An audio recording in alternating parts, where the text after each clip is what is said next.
The June meeting of the Traffic Advisory Committee for Oregon City will come to order. May we have the roll call, please? Yes, Mr. Anderson, Here. Mr. Atkinson, Here. Mr. LaSalle, Here. Mr. Simmons, Here. Mr. McElrath, Here. Mr. Jessic, Mr. Tong. Here. The next order is the approval of the minutes.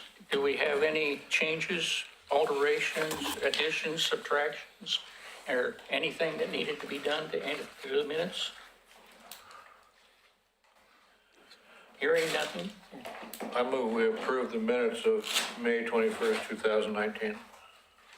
Second. Second. All in favor, say aye. Aye. Motion passes. Citizen comments. Oops, I'm sorry. I skipped one. Agenda analysis. Does anybody want to make any changes to the agenda? Move things around, add something? Just to clarify one thing, is the 82nd Park Place pedestrian bike, the bridge closure, is that on the agenda or is that just here? It's just Do we something want that John had me print out to give to you guys as information. should this be added to the agenda? The information. that you had. Well, Just want to clarify that point. we can, I can add it to my, the Public Works report. Okay. If that would work. That works for me. Thank you. Okay, then, when it comes in, we'll talk about how that bridge should be something else, okay? Citizen comments. I know of one citizen that planned to comment tonight, but I don't see him here yet, so he may think that the meeting starts at 7. Maybe we'll. So if he shows up, you probably want to Who? interrupt. Who? Bob Mahoney. He should know it starts at Previous Should, member. but Bob. Yeah, he's not a member anymore, right? He's not a member anymore. No. No. But he was going to come in and make a comment about something. Oh, okay. Okay. Pending the arrival of Mr. Mahoney, we have new business, the Transportation Demand Management Plan, which I'm sure John will be willing to talk about. Actually, I think we've got guest speakers that are gonna We take this do? on. So, yeah, I think you guys wanna come up and just, Kelly, you wanna introduce yourself and,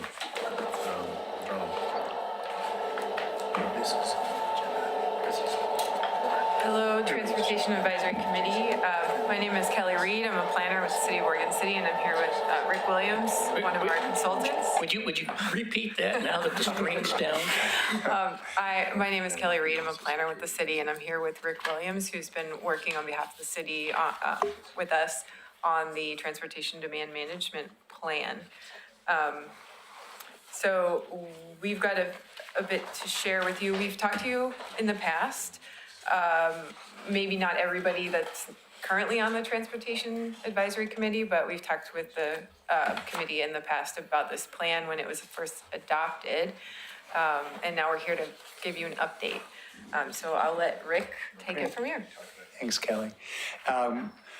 Thanks for the opportunity to speak with you. For a couple of you, this might be a little redundant, but for those who weren't here as we began to develop the Transportation Demand Management Plan for the downtown and the waterfront, hopefully we can update you and get you up to speed and then hear any questions that you have. With the pending development or addition of the Riverwalk and the development potential of the waterfront itself, the city felt it important to take a look at access, not only on the waterfront in the downtown. And when we looked at the concept of access, we decided to talk about transportation demand management as opposed to just parking access. And so that was the genesis of the TDM plan.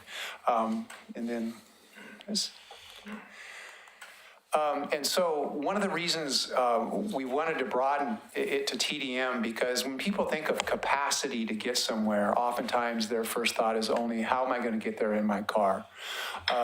And the movement or the trend across the United States now is to go to transportation demand management, which is blending all sorts of options together. Not saying that someone should come by a specific mode, but we should have lots of mode options through which people can choose. One day someone may drive, one day someone may ride a bike, one day they may take a bus. It's really about options. People like options, and when you have the type of development opportunity that you have here, it also increases the amount of capacity that you have. So it's not just parking capacity, it's the capacity you can get with a bus trip, it's the capacity you can get with a bicycle trip or a walking trip. Also, a lot of these new capacity modes, unlike parking, which we still need, but it's being shown that it takes up a lot less land area. A bus travels in an existing travel lane, for instance. A bikeway can be just a very small, narrow piece. The sidewalks are already there. We're taking advantage of trips that don't take up a lot of room. That allows us to right size our parking and just provide the parking that's adequate and get the most out of our land use. We're also finding that as the trend of Generation X and people who are not baby boomers like me, they're wanting the options. When they come to a job, they're asking their employees, where do I park my bike or how do I get my transit pass? And so that's another reason we wanted to do this TDM plan and kind of key it to this development opportunity that's here.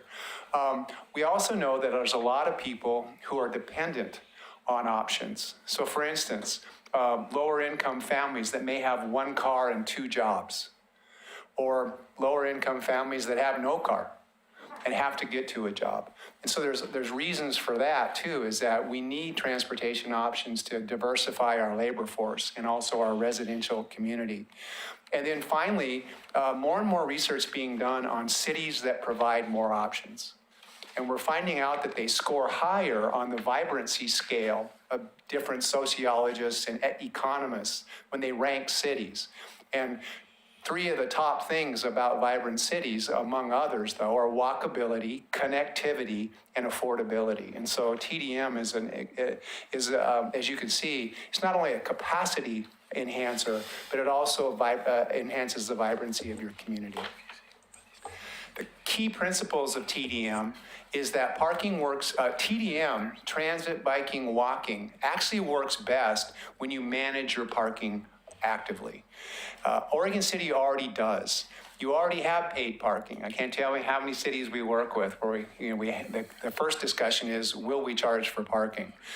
You already have parking management that complements TDM.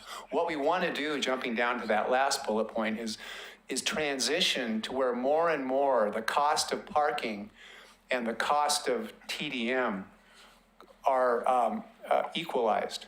So for instance, right now, in some cities, if you're not charging for parking, people riding the bus are paying out of pocket to get downtown. So it's not an equalized relationship. So the choice is going to be parking. And if we can equalize that relationship, provide all options, we'll let the market and the user determine what's the best form of access to come. The plan that we're working on is not mandating anything. What we're trying to do is create flexibility to link trips and then allow people to choose. Key elements, I kind of referred to that just a second ago. Key elements of TDM is you want transit connectivity and frequency. You have a transit center here, it's great, but we may want to make sure that it's better connected to the new development on the waterfront. The new development on the waterfront is down here, your transit center's down here, and the bus stop's here. Connectivity would be simply taking an existing asset and add an extra bus stop. So there's easy things we can do, and then we can work on things like frequency so that we can get it to where it's, from half-hour service to 20-minute service to someday high-capacity service that might be 10 minutes. So that's a key element of TDM. How do we transition to that sort of connectivity and frequency? Bicycle infrastructure. We need to get people here safely, and then once we get them here safely, we need to give them a place to put their bike. And that's for employees and for visitors. Bike parking for employees is very different than bike parking for visitors. Employees want a lot more, everybody wants security, but employees want a lot more because they're leaving their bike for 8 hours. Customers want their parking right in front of where they want to go, within 50 feet of where they want to be, and also then connected well with a bike lane or a bike way. As you know, with the rise of Uber and Lyft, car sharing services are going to potentially transform downtowns. If the number of people trying to access your downtown in these car sharing modes, we need to think about where do we have drop off and pickup zones and how might that affect our existing parking supply. Walkability and wayfinding, people need to know where, our goal would be to say, I know how to get there before I leave. And that's what good TDM does. Education, incentive programs, and ultimately we'll talk a little bit at the end about we're working with an advisory committee now, but what could be a transportation management association, which is a public-private partnership that actually manages capacity for a larger area like your downtown. And is this yours? No. Okay, one more for me. What we're working with an advisory committee, and Kelly will talk a little bit about that. What we're really trying to create is we've created values. The plan stated some goals and values about what the outcomes are the community would like to see in transportation demand management. What we're trying to do now is rank those values in terms of projects and programs that we can, where's the low-hanging fruit? What should we do first? And what that we do first creates a platform upon which other things can be built. And so we're going to look at best practices in the industry and other cities. We're going to try to, through that education program, educate not only the committee itself, but then the broader community, that parking is not the only solution to access. It's a key piece of it, but it's also one of the most expensive pieces. And also broaden that perspective that capacity is defined, as I say, by the universe of trips. Parking is just one form of capacity. If we can add in transit, if we can add or enhance transit, enhance bicycles, create more walkability, that's new capacity that we've created. Our universe of trips has just expanded. And that increases the overall capacity of the area so that more people can come here, but in a less congested manner. That'll turn it to Kelly. So before we move on, I just wanted to give a quick summary and overview of the adopted transportation demand management plan that we have in place. And this was adopted in 2017 by the City Commission. And the impetus for this plan was actually the Riverwalk project and the Willamette Falls Legacy project overall, because we will see on that site in the future a lot of people coming to visit from outside of Oregon City, and then it's kind of a peninsula, right? And so we know that we don't want to turn the entire site into a parking lot. We want a vibrant place. We have a vision for that site that has a mixed use development, lots of jobs, housing, retail, and of course the Riverwalk. And so the TDM plan was adopted to ensure that we can work with downtown to figure out how to increase that capacity to get people there without completely congesting the roads or turning the whole site into a parking lot or parking garage. So the goals of our plan are to bring stakeholders together, work with existing downtown employees, employers, property owners, work with the owner of the former mill site, work with Metro and the partners with the Willamette Falls Legacy Project. Create a metric-based strategy. So if you read through the plan, you'll see a lot of discussion about measuring, the parking demand and utilization, and basing our decisions around how are people currently utilizing our parking. Figuring out when we need to add more capacity and when we need to potentially charge a higher fee for parking. So we're using best practices and metrics to make those decisions, which requires us to actually collect that data so that we can use those metrics. Of course, the TDM plan also meets the requirements for the Riverwalk development. And then this plan really, we didn't want it to sit on a shelf, and so we wanted to have actionable steps to move forward. And we'll talk about that as well next. I'm going to skip this one because we actually just talked about all that. So the first action that the plan calls for is to pull together a group of people that have a stake in downtown transportation.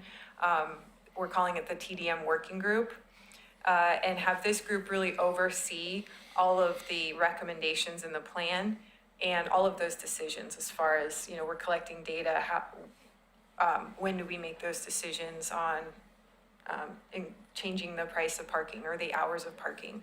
How do we work with downtown property owners to implement a shared parking program? So we brought together those folks into a group, and we've had 2 meetings so far. From the TAC, we have a representative, Ray Atkinson, is serving as our representative from TAC, so thank you so much, Ray, for that. We had a meeting in January to kick off, and we just had one last month as well. And the group, we have, public sector folks like Vance and myself, and then also downtown business owners, property owners, and neighbors as well. And this group really wants to see this plan move forward. And so we've set goals, and we've already decided to form subcommittees to then to tackle those goals. And the projects that the group has selected to start working on in the next 3 years are to create a shared parking program downtown, so property owners can offer their private parking lots for public use after hours. Second is to create a travel behavior and perception survey, do that in fall 2019 this year, and then in fall 2021 to see how we're changing. And so that would look at, what mode are people working downtown taking to get to downtown? How are they getting there? How are the visitors getting to downtown? And then also, how people perceive downtown. Are there barriers to them using other modes? Like, do they have concerns about safety, for example? Third, we're collecting data annually to report on to help us make our decisions, and that would include updating our parking study to see how much the parking on street is being utilized, including off street as well, and supporting a potential analysis of maybe we should change hours of parking or prices of parking if it's being overutilized, if we're at capacity during certain times of day. Fourth is biking, walking, and wayfinding needs inventory and action plan. So we'd be walking downtown with the working group and with expert consultants, looking at where we have obstacles or opportunities, such as a bike rack would work really well in this location. We have a sidewalk gap on this block that we need to address. And finally, we're looking to do a demonstration project, which would be some sort of pedestrian-oriented, if you've ever heard of Better Block, that take public space, like streets or sidewalks, and have a short-term project that utilizes it as something different, such as a parklet. So you use on-street parking space as maybe restaurant seating, for example. That you may have seen that in other cities. So we don't know exactly what the demonstration project will be yet, but the group would like to work on that. I think, were you supposed to take that one? That's okay. I'm sorry. You were low. Well, do you want to add anything? Yeah, all I want to say is, as your consultant, how exciting it is to finally take a plan and put it in front of a group. And hopefully, Ray, you feel this way too. And they're very energized by it. Every member is committing to a subcommittee. As Kelly said, we have 3 subcommittees, and every subcommittee is going to put together its own action plan under its topic area. We have the survey methodology, the data collection, and even, structuring that inventory of barriers and obstacles. So it's really exciting to see that there's people really energized to do this. Kelly opened her remarks by saying these people really want to see the plan implemented, and that's really exciting. Thanks. Sorry I took your thunder there. So you might be wondering how we're going to fund all of this work that we're doing. We applied for a regional travel options grant through Metro. This is federal funding that comes through to the metropolitan planning organizations and then gets doled out in whatever form that organization decides to award it or use it. And so Metro decides to award money to local groups and jurisdictions that are doing transportation demand management. So we applied for the grant and we won $150,000 over the next 3 years. So that funding will support all of the work that we are planning to do. So we'll use some of that to hire consultants to help us with the bike ped needs inventory, for example, and the travel behavior surveys to make sure that we really get every single employee downtown and every single visitor that we want to target, that we get that data from them and it's high quality data. We just found out about this a couple of weeks ago. So this grant is very new, and we're excited about it. And the great thing about this grant program is that it doesn't go away. Once you're in, you can continue getting funding over time. So for example, Clackamas Community College has utilized this grant money for many years, and also won a grant, I'm assuming this year? Yes, it is guaranteed for us. I applied for it as well. I got the same amount. Right. So we can expect additional funds after this first 3 years that we would be able to access. And so we're really excited about that because that can fund some of the work. If we have an action plan for bike and ped, then we can use some of this funding to start actually making those improvements. Okay, back to you. So where will this all lead? And because as we said in one of the slides, the intent of the TDM work group is to evolve. Right now, it's a voluntary group. It's just working with the city. It's not even really an advisory committee, it's a working group. But what we've done in other communities is we've seen these type of committees evolve into a separate public-private partnership organization called the Transportation Management Association. There's several in the region already. Go Lloyd in the Lloyd District is probably the most prominent. It was formed in 1994. And then you have the South Waterfront Community Association in TMA and Portland South Waterfront. And then Swan Island and other areas. Oh, and the West Side Transportation Alliance that provides TDM services to Washington County. They all began through a process like this.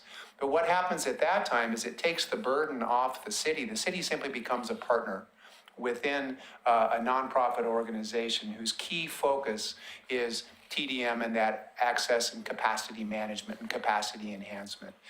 So that's where we see that this could evolve. In the plan, it was a 3 to 5 year sort of target, I think, in terms of when a TMA would be appropriate to really seriously discuss. That's why it's so important for this group to have accomplishments along the way. That's why we chose the low-hanging fruit first, to really accomplish goals, take a goal, turn it into an action item, and successfully complete that, because that will motivate and energize. So that's a target and a goal where this could go. In terms of the Riverwalk parking, one of the things the plan called for is to be able to, with the opening of the Riverwalk itself, to determine and understand how much parking might need to be added to the supply as a net supply, where it might be put appropriately on the site, and hopefully put in a way that is an interim use so that the parking can be provided, but then as the action plan and the TDM plan evolves, or even longer term to if a garage was ever built, that we're not memorializing parking on that site in the wrong place or in the wrong area or at the wrong size. So it's really, what's nice about this is that the plan will help us determine how much parking is needed And the plan also helps us determine where on the site it might be best to use it. And the plan calls for it to be in an interim use over time, but prioritizing visitor access. It's also, I think, an important point. It's a lot that could be added to the site. It adds net new supply to the system. It would be coordinated with the shared use parking program that you saw as one of the action items, but it would be highly focused on visitor access because that's who's really going to be attracted to the river park walk in the beginning, the river walk in the beginning. So with that, I think we can go to questions if you. Okay, I would like to say at the start that I'm very happy to see that something is actually being started toward looking at the parking down there. Because it's been a problem for at least 50 years that people have been talking about, but not doing anything about. So that is exciting in and of itself. And I have several questions, but I'm going to ask the group here if they would like to go first. And Bob already raised his hand. Do you have the tools available to evaluate the impact of the vacation of the county courthouse and the associated buildings that are used for its support? Want me to give it a try? Sure. Well, from an access point of view, we will, because if we put the plan in place on the timeline that we have, we already have some parking data that was collected in 2017, so the county was here. So we know it's a full building, we know where they're parking, and we know how much parking constraint they're putting on the system. So the idea is that we're going to collect parking data again, and then we'll collect it after the county vacates. So the long answer to your question is, yeah, we'll have a lot of data on what they're doing now and what the removal will do, sort of that. And then, of course, the community will, and the leadership will need to work on, okay, now what's going to go back? But we have that ability to have a before and after impact analysis of parking associated with the county. The other data we're collecting is pedestrian data. So the Downtown Association actually has sensors that count pedestrian activity in several locations downtown. And one thing we've talked about with the working group is, you know, looking at the before and after with the county building for the pedestrian data as well. Understanding that, you know, we might see a dip in pedestrian activity after the county leaves, but that we would hope whatever new businesses or uses go into that building and the associated county buildings, that it would, you know, bring it right back up and then some. But we will have the ability to measure that.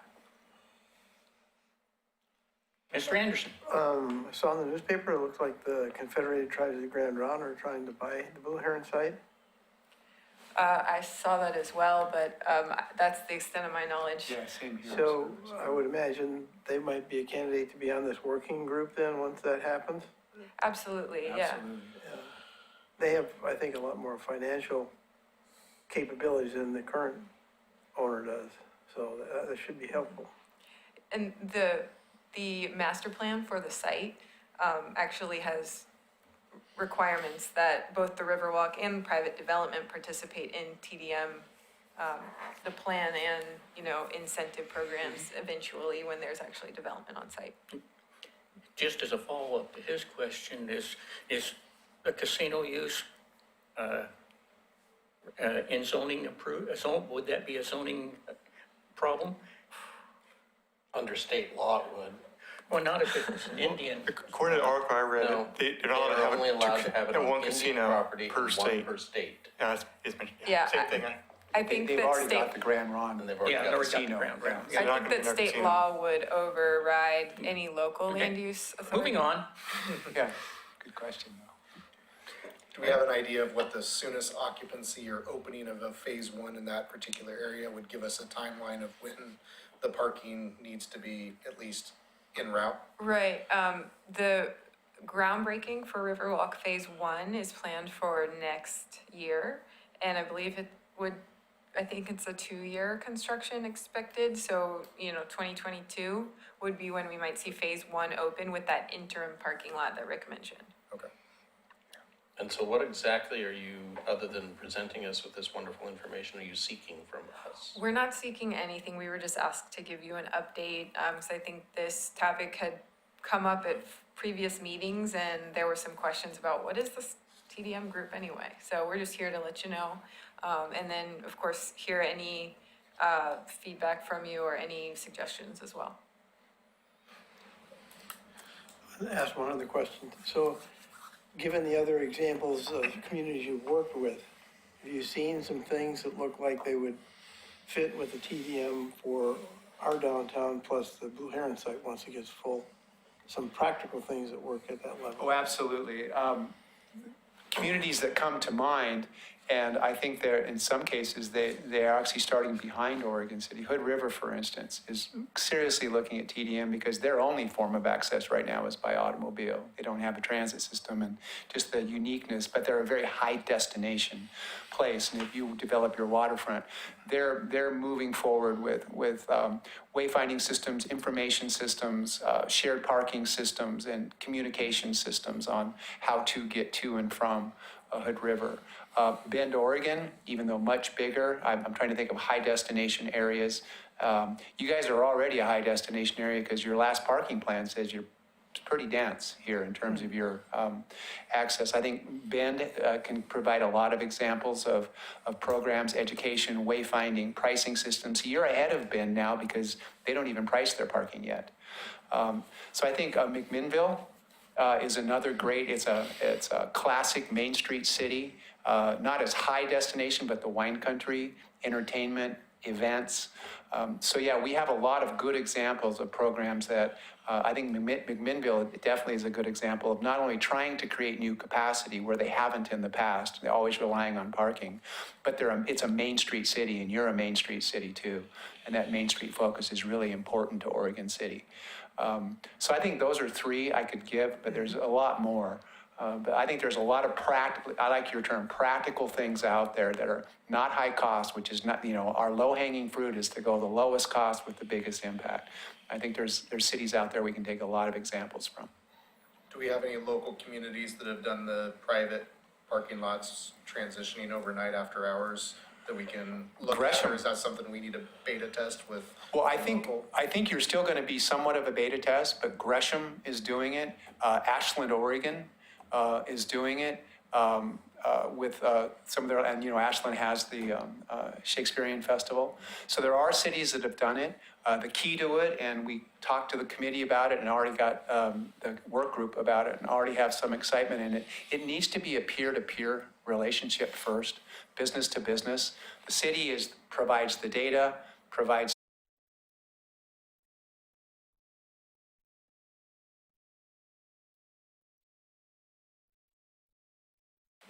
After that brief interruption, now, I do have a couple of questions, and as I mentioned in the brief recess, one of them is, are you tracking the parking area that's being used up here on Hilltop area, like around the telephone office and or Catholic church and in this general area where longtime employees and people who use the downtown over extended hours, such as the jury group, have been using it? Is that on the radar as being tracked and evaluated? Well, our parking studies, correct me if I'm wrong, but they have not included the Bluff area, the 2009 or the 2016 parking studies. But maybe the 2009 might have, but I think the parking study that we're going to be doing with this grant funding would look at the top of the bluff as it relates to, people parking up here to go downtown. When I'm walking the dog around through the area, I do notice that certain areas seem to have a lot of weekday long-term parking in it. And certain vehicles I know will be in a certain spot all day. And then on the weekend, they're not there. Right. So Just out of curiosity, when you talk about the shared parking, if you're having, and I'm just thinking hypothetically downtown, you have paid parking on the streets, which we already have. But if you go to the shared parking, then do you put a meter in that lot as well? May I try that? It's up to the owner. Oh, okay. It really is. And that's why the shared parking is really about educating the owner that you're consistently sitting on unused parking. And we would like to, through a partnership, shared parking partnership, we'd like to make I that want you to more. say that a few more times.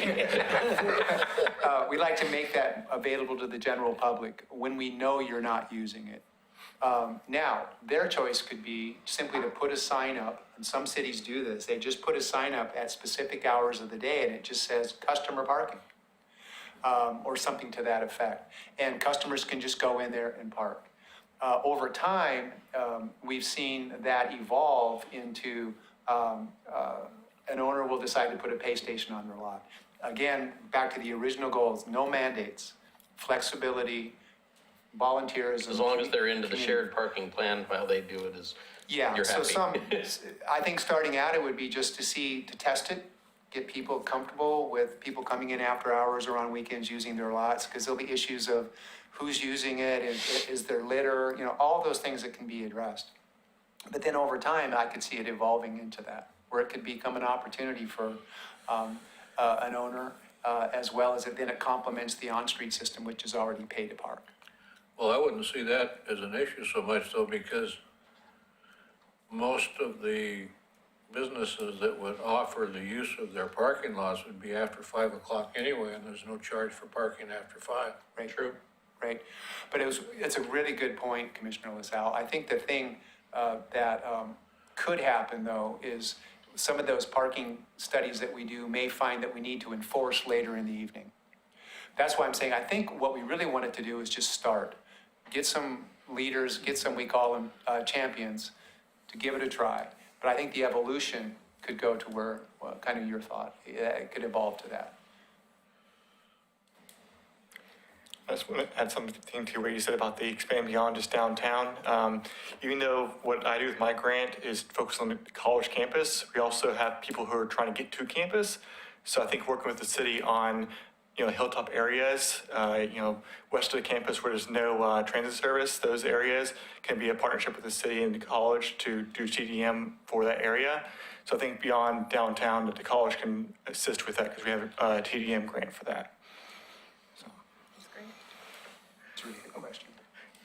Now, this is sort of like the $64,000 question out of left field. Okay. But is there anything in your study area or your study outline to talk about how to use and integrate or separate the traffic that wants to go through town and not stay there? And specifically with the thought of what happens if there is a toll placed on the bridge and people start diverting through downtown, and how that would affect the management? That is a $64,000 question. I know, it's a Maybe lease more. that. It's a grant question, really. I think the plan was written before the tolling Correct. issue came up. So it doesn't address tolling, and I don't think it specifically talks about, traffic flows as much as it does parking and access to downtown. There was Do you one want- small, again, it doesn't directly address that. But in the plan, as a long-term strategy, there's a premise that we try to get people to areas with their cars before they get downtown. So the idea long-term, and I don't know how it addresses the through traffic, but just the overall issue of congestion, was to identify remote lots that people could come into, and there would be shuttle systems or transit links. But the idea would be to try to improve the traffic flow. That's a very long-term strategy in the plan, but getting people to park before they get here is a premise in the plan that is to be evaluated in the long term. Is that accurate? Yeah, and I think, of course, as conditions change, you know, if we're gonna be collecting data every year, and the working group will continue meeting, and so, you know, if tolling becomes, you know, something that happens, then we'll be flexible and nimble, that's the focus of the working group.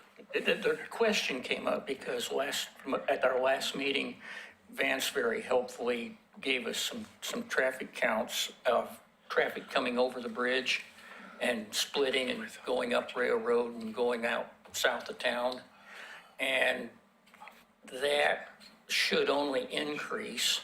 And my observation is a good share of the parking that you want to manage takes access off of those routes. And if you can't get, I can see it being a snarled mess if it's not co-managed. I think we would all agree. So with that, we thank you. Thank you. Thank you very much. John, does this mean that you're willing to talk about Malala now? Malala So Avenue? we're going to Malala, or, yeah, I guess it's Malala the next one? Yeah, you're right. It is. So, I guess a couple things. Malala Avenue, how many of you showed up for the 30% open house or have paid much attention to the 30% design for Malala Avenue? I know I remember Ray was there. Henry, were you there? I wasn't there, but I've been following it. Been following it, okay. So, everybody know where Malala Avenue is in Oregon City? That's a good start. So we have, so far had, one open house, and it's generated a fair amount of discussion about Malala Avenue. We're scheduled to have our 60%, what we call our 60% design submittal come through soon, and have our next open house. So our next open house is on July 31st. The first one we had at the Public Works Center, and I think that's where this next one's gonna be. So we'll have, if we're gonna have a July meeting, which I guess is a question, we'll have one more meeting between now and then, but I just wanted to make sure I mentioned that to get the word out early that we've got a July 31st open house meeting. I believe it goes from 4:30 to 7:30, maybe 6:30. I think it's 2 hours, so I think it does go 4:30 to 6:30. And it'll be at the First Street property, so where the operations complex is. Okay, so Malala Avenue, I thought what I would do, this graphic is something that we have been, let me just make sure I can do what I think I need to do with this and move one way or the other. Yes, I can do that. Okay, so we think of the project starting at Beaver Creek Road and moving out towards Highway 213. So most of our graphics kind of represent that. And I'm just going to kind of go through it from intersection to intersection so that you fully understand kind of some of the things that we're looking at and talking about in great detail. These aren't in any way final plans. They're really just kind of, again, figuring out things like lane alignments, where the signalized intersections would be, those kind of things, where the crosswalks would be. One of the big things that we're seeing coming out of some of the traffic analysis is Malala Avenue carries more traffic than Beaver Creek carries. And yet Beaver Creek Road is a bigger facility. It's got more capacity to carry traffic. So in thinking about that and thinking about the long-term needs of Malala Avenue, the traffic consultant right now is talking about ways to encourage folks to use Beaver Creek Road as opposed to Malala Avenue, and focus Malala Avenue as more of a neighborhood arterial, if you will. And one of the ways that they're suggesting doing that is right now, the turn movement's on Malala Avenue and Beaver Creek Road. So this movement, I know you got to turn around because it's not on your screen, but the movement, if you're headed southbound on Malala Avenue and wanting to get to Highway 213, right now you've got 2 through lanes that take you, and then right in here, they merge. And yeah. we heard a lot of The chicken lane. upset about that merge right there. So they've actually proposed, and we still haven't worked out the details, but we're looking very seriously at the idea of adding 2 turn lanes and 1 through lane, so that a lot of that through traffic that really doesn't use the Malala Avenue businesses, it just uses. Sure, I brought this up last time, John, and you laughed at me. I know. So good, this didn't come from me, Vance. This came from the smart guys, the consultants. So there you go. How's that? So, I think that's right. That was you that was suggesting we drop one of those through lanes, right? And so they're talking about converting that signal to provide for 2 parallel left turn lanes that would turn onto Malala Avenue. And that kind of helps us in a couple of ways throughout the rest of the corridor, obviously. And the thought is they could through some of the things we're proposing here, encourage about 25% of the current trips to use Beaver Creek Road instead of Malala Avenue. So that's one pretty massive change that would really kind of, I think, help with some of the problems. I mean, if you remember, or not remember because you're new, but I mean, a lot of the Malala Avenue project was about helping the residential foot traffic that's on what would be more of the west side of Malala Avenue, get to the business corridor on the east side and then back and forth. So a lot of, this is a Metro grant that was really pretty focused on bicyclists and pedestrians. Obviously, we've got to move a lot of vehicle traffic on the corridor as well, but that was kind of the gist of this. So really trying to get, again, folks that might live in the apartment complex across to, the Southridge Shopping Center, for instance, has been and continues to be a challenge. A lot of that's just related to the volume of traffic on Malala Avenue, but some of it's got to do with things like some of the improvements right now, if you're on Claremont or Gaffney. As a pedestrian, the way it's striped now, you've got a through arrow or a left turn arrow, such that when the pedestrian hits the pedestrian crossing button, a lot of traffic can just go through at that time, but a lot of traffic can also make that left-hand turn, and there's been some real concerns about that conflict between the pedestrian and the turning vehicle. So these, both of these intersections right now, we're still working on, but we're hoping to get to is, those turn lanes, instead of being a through lane and a turn lane, they're specifically opposing left turn lanes. So that when you get that left turn signal, you, as a pedestrian, you won't get a green light to cross, right? And instead, the through movement would be in the right turn lane. So you could go through or you could turn right. And so that's a big change.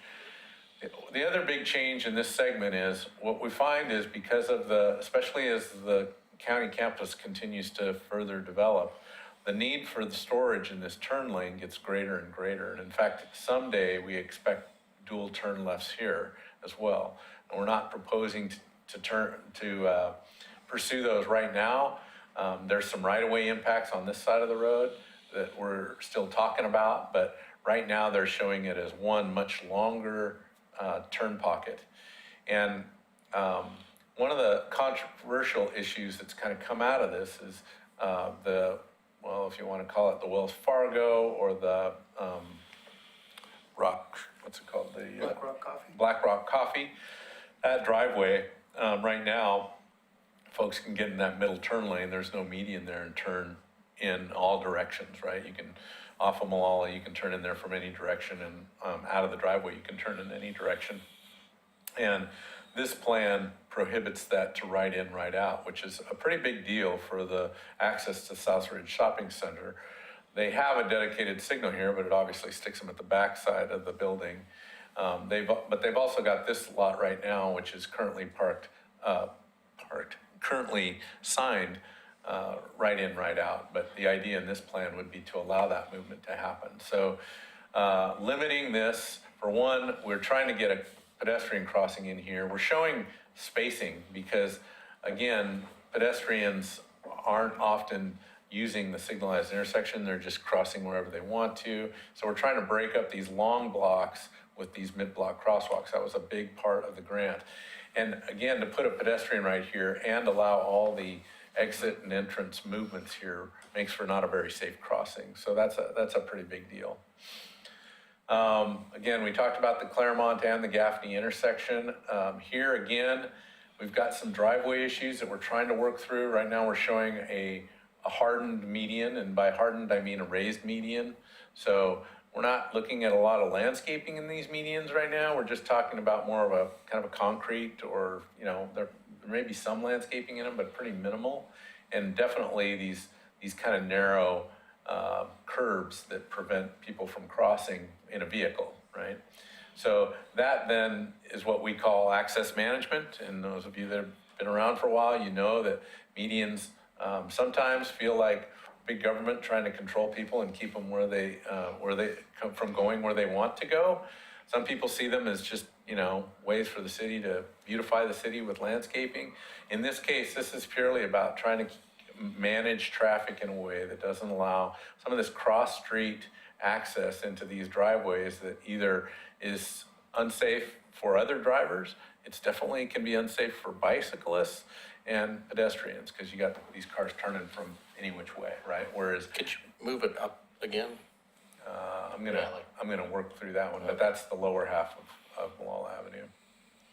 I have a quick question about the Beaver Creek, Malala Avenue intersection. Yeah. Right now, the bike lane going southbound is Yes. not starting until after the merge area, after there's merge arrows, then the bike lane starts. Would the new alignment have the bike lane go all the way through the intersection? Not through the intersection, but on both sides of the intersection, Right. starting before the arrows? On Malala? Yes. Yeah, that would be the idea. This is awesome. very hard to see. I might be able to zoom in on it a little bit, but my recollect is that's got, so the bike lane on Malala for the most part has a 2-foot kind of The buffer. buffered bike lane before you get to the bike. So there's a travel lane, a 2-foot striped lane, and then the bike lane. So we're trying to do as much buffered bike lane along Malala Avenue as we can.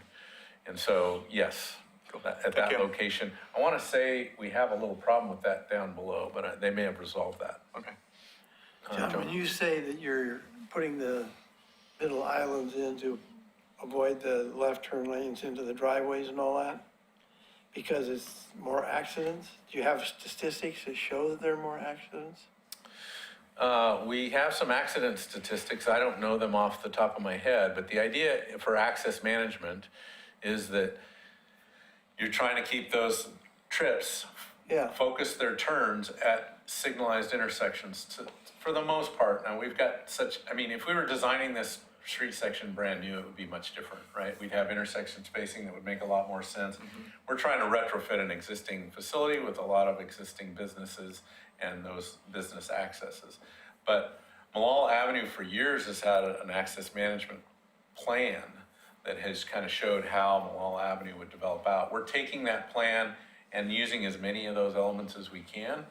But the idea is, say for instance, Joann's Fabrics, lots of times folks are coming northbound on Malala Avenue and they're making those left turns into Joann's Fabrics. In this case, they're now gonna need to get to Claremont and come through the Claremont entrance.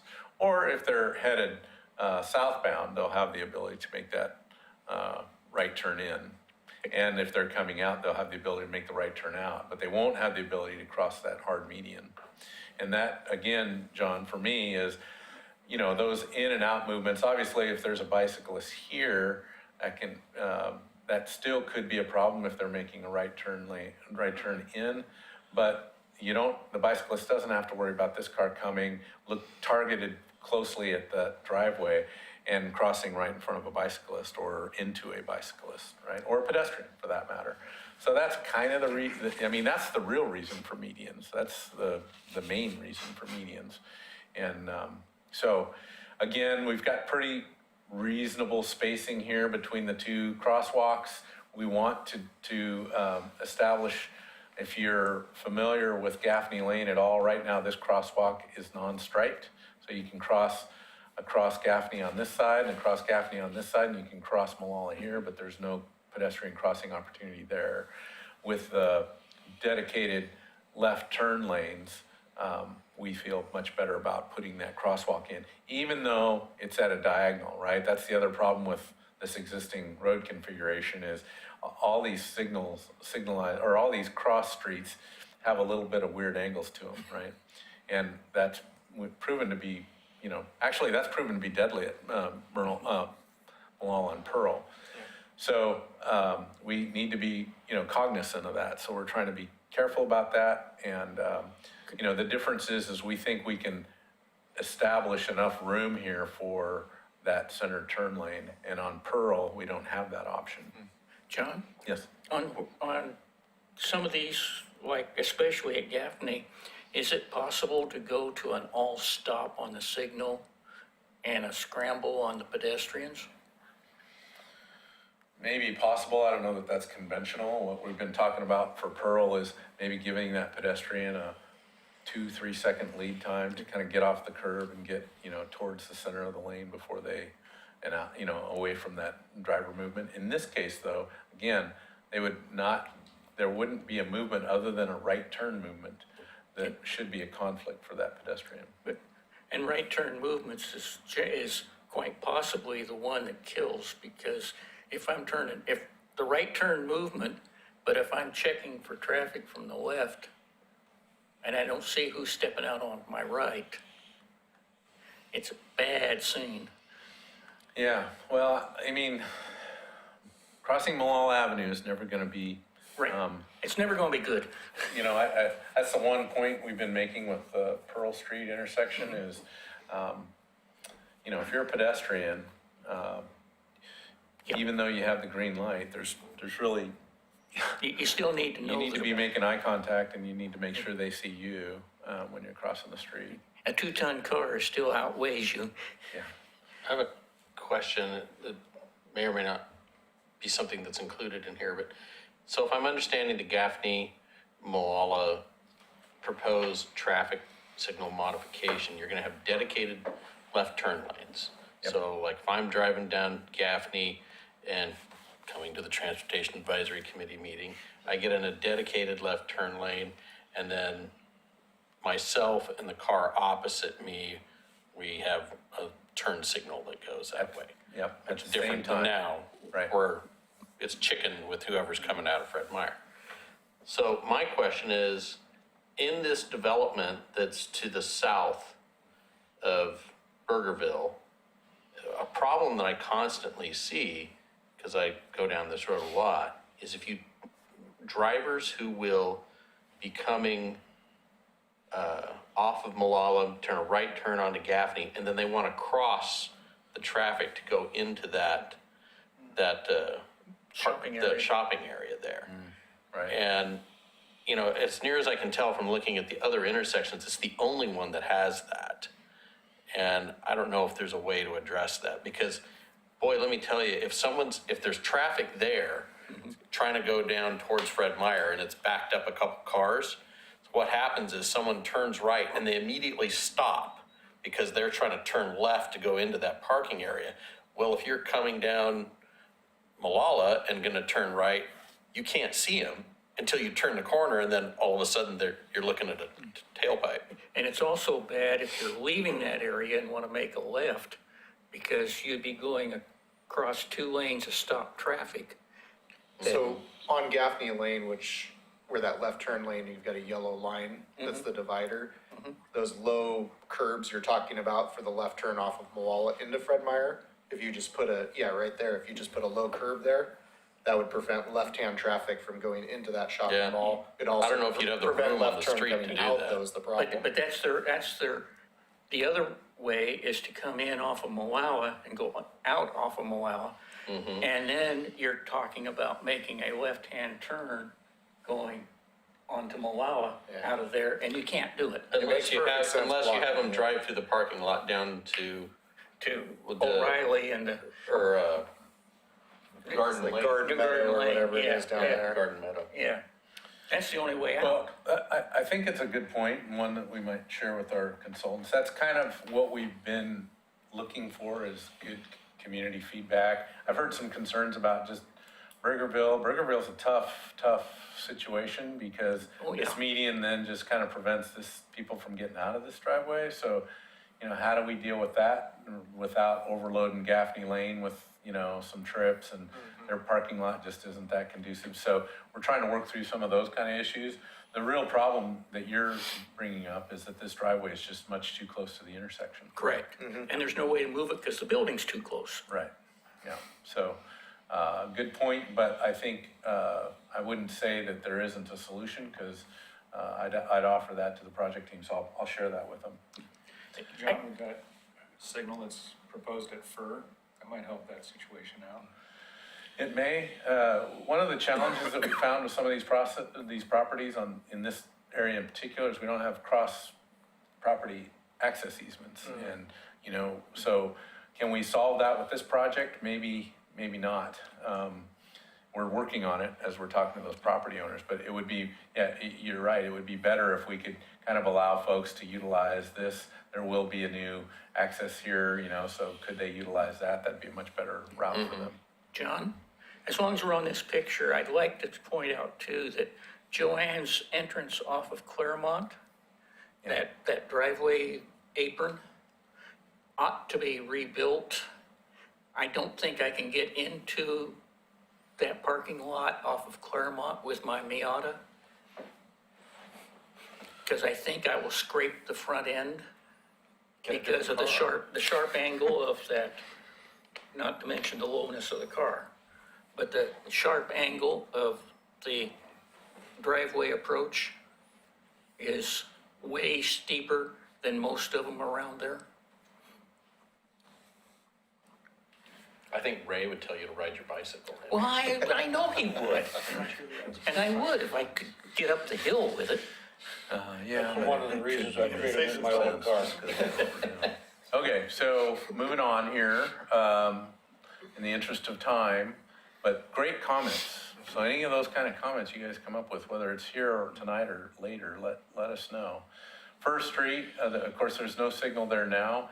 This consultant has confirmed that this location meets signal warrants, mostly because people can't get out of Fur during peak hour. There's too much through traffic on Laurel Avenue. No matter which way they want to go. Right. And it provides yet another, signalized pedestrian crossing opportunity. So again, the spacing is good. We hadn't planned to pay for that signal right there, but we did the traffic analysis just because we wanted to know, and the traffic analysis proved, so we're just gonna have to find the money to figure out how to pay for that. So we're working on that. We've got some issues with pedestrian crossings out of the neighborhood, and we're trying to work through those. Right now, this drawing still shows, instead of having it right here, right now there's a pedestrian crossing right here by the Wilco driveway, pretty close to the signal, and the consultant's not in love with that. He's also not in love with kind of the turning movements that happen right there with the pedestrian activated, even with the pedestrian activated, flashing beacon. There's enough turning movement happening there that they're not excited about maintaining that pedestrian crossing as a facility kind of like this. Obviously, a pedestrian can still cross at an intersection, but we'd rather discourage that. So we're still kind of trying to figure out where to place this. There's a pathway that comes out of this neighborhood that's right here. And then, of course, the post office has an access point here. We're looking at that. That seems to be what the consultant thinks is the best option. We've talked to the neighborhood about it. They're still pretty frustrated with that solution. So I just know that that's kind of still under consideration. But at the end of the day, we're going to take what is considered a safe and a properly spaced pedestrian crossing. So at this end of, let me see if I can get that smaller. I can't. I guess I need to go out. At this end of the project, you notice that those pedestrian crossing opportunities space out quite far. But our ped counts are really, really low out there. And we're trying to place them in places where there's good sight distance, access to, pedestrians that would use that, and really looking at the pedestrian generators like Oregon City Point, the post office, Wilco, Fred Meyer, those are all kind of pedestrian generators. So trying to find places where somebody that lives on Chardez or Garden Meadow would be headed for a destination if they're a pedestrian, and giving them a pedestrian crossing that's safer than what they have today. A couple of questions. Uh-huh. Is the Christian school still down there on the corner? Yes. And do they have any particular problems with getting people in and out during the school year? You mean at Sebastian Way, just traffic-wise? Right. Well, the traffic, I don't know how closely we looked at this one regarding traffic counts, but I haven't heard of many problems there. The other one is, isn't there a development going in around Lazy Creek or someplace in that Yeah, area? right here. Won't that be kind of increasing the ped demand, Increasing the what? the pedestrian demand? It could, yeah. I think that's pretty small though, isn't it? Yeah, I think Half there's, dozen homes. yeah, Yeah, it's almost filled out in that area. yeah. I have a question about the TriMet stop near the 80 mark. There's 80 thing on where, there. Isn't the TriMet stop currently at 8250 to the right of it, where the marker is right there? I think you're right. That's the one I use currently whenever I go off campus and eat at Oregon City Point. So they're proposing to shift the TriMet stop? Yeah, they have looked, so what I just read some information recently that said they're looking at ridership numbers, and so right now they're showing 4 locations. I'm not sure that they'll end up with those same 4 locations, especially with the transit center at the community college. Why do you use that if you're going to the community college? Why do you use that stop? I live on the west side of 213, and I bike up to Oregon City Point, plus I eat lunch there. We don't have that many options for eating on campus. Yeah, that's true. So I don't think, we're showing bus stop locations.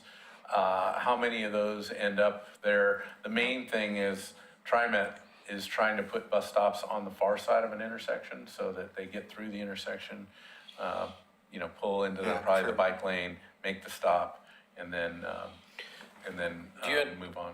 Do you anticipate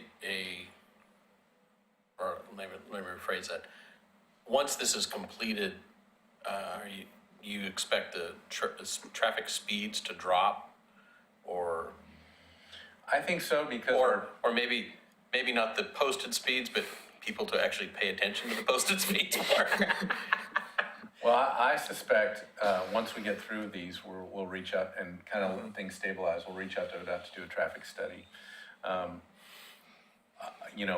We're going with 11-foot lanes. If I remember correctly, I don't know if you remember, Ray, but I think they're 11-foot travel lanes, which is quite a bit narrower than what they are now. So it's going to feel tighter, which should slow people down. However, the road service will be brand new. And True. I think a lot of people do slow down because in parts, as you well know, it's pretty rough. That's true. Yeah. We're damned if we do and damned if we don't, but.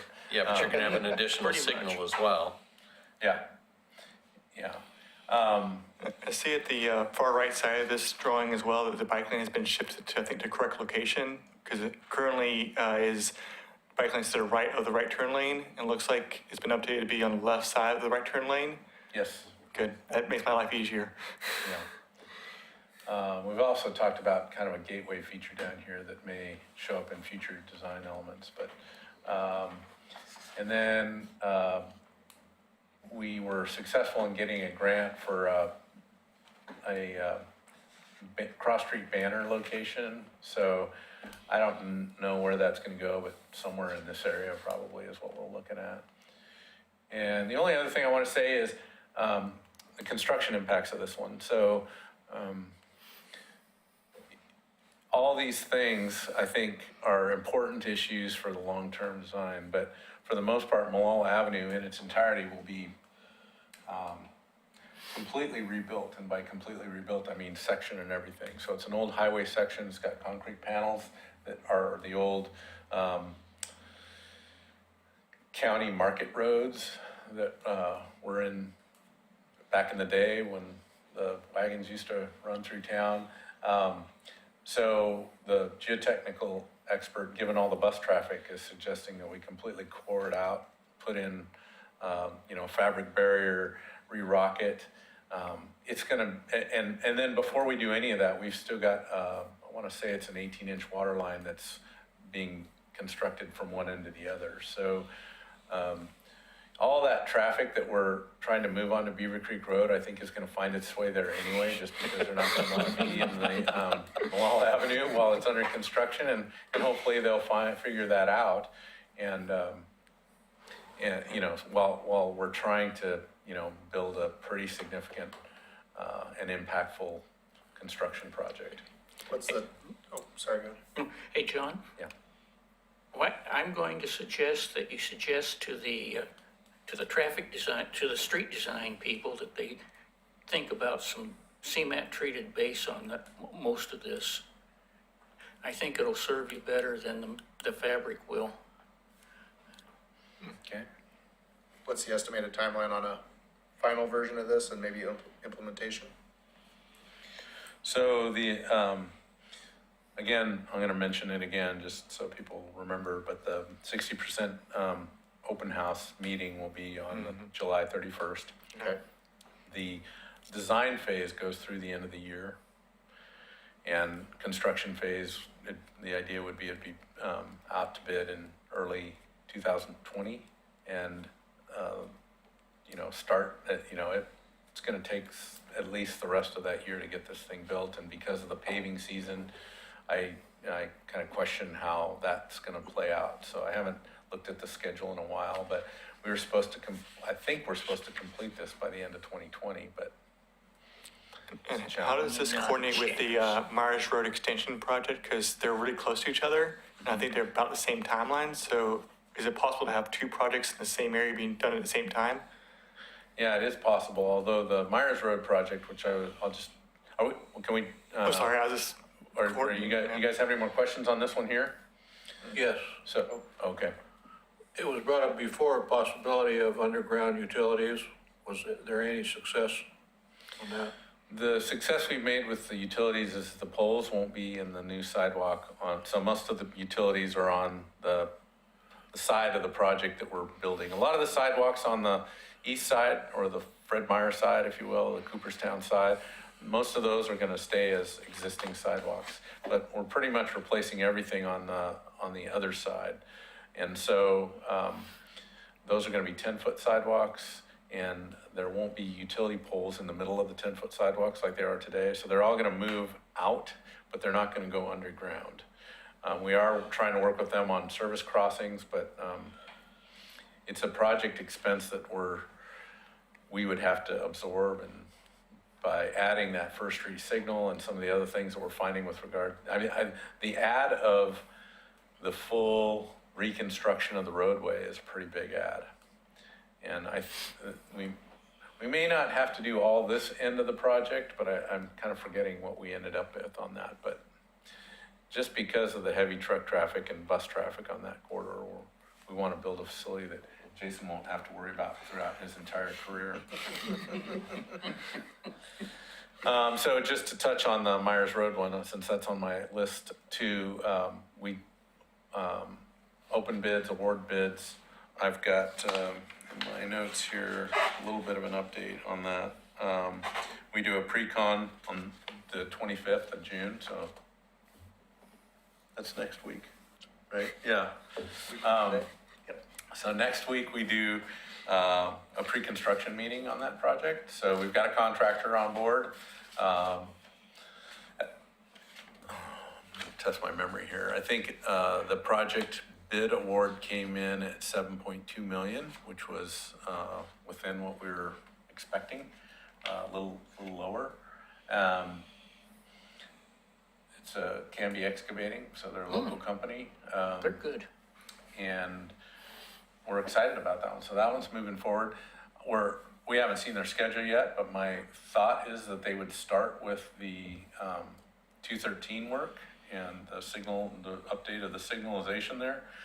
They're probably going to want to do some of the earthwork on the other side, but my hope is that they would be done with the 213 work before this one gets, fully underway and be basically out of our project area, but we haven't seen their schedule yet. The Bonneville line issue got resolved. It did, yep. We're gonna pay them to raise one of those towers, so that's resolved. We've got right-of-way issues resolved in the sense that we can go build what we need to build. And, yeah, so, It's only been like 30 or 40 years that people have wanted to get that done. So again, I think it's good to see it finally materialize. yeah, definitely. So if that's it, I'm gonna move on, so Jason we're gonna go through the PMUF stuff, right? Sure. Well, do you wanna, I better do that the right way, or let you do it the right way. All right, I'll go through this pretty quick, because it's actually a 122-page book is what came out of this. So I won't go through it page by page. Just tell us you're gonna fix the streets for 5 years.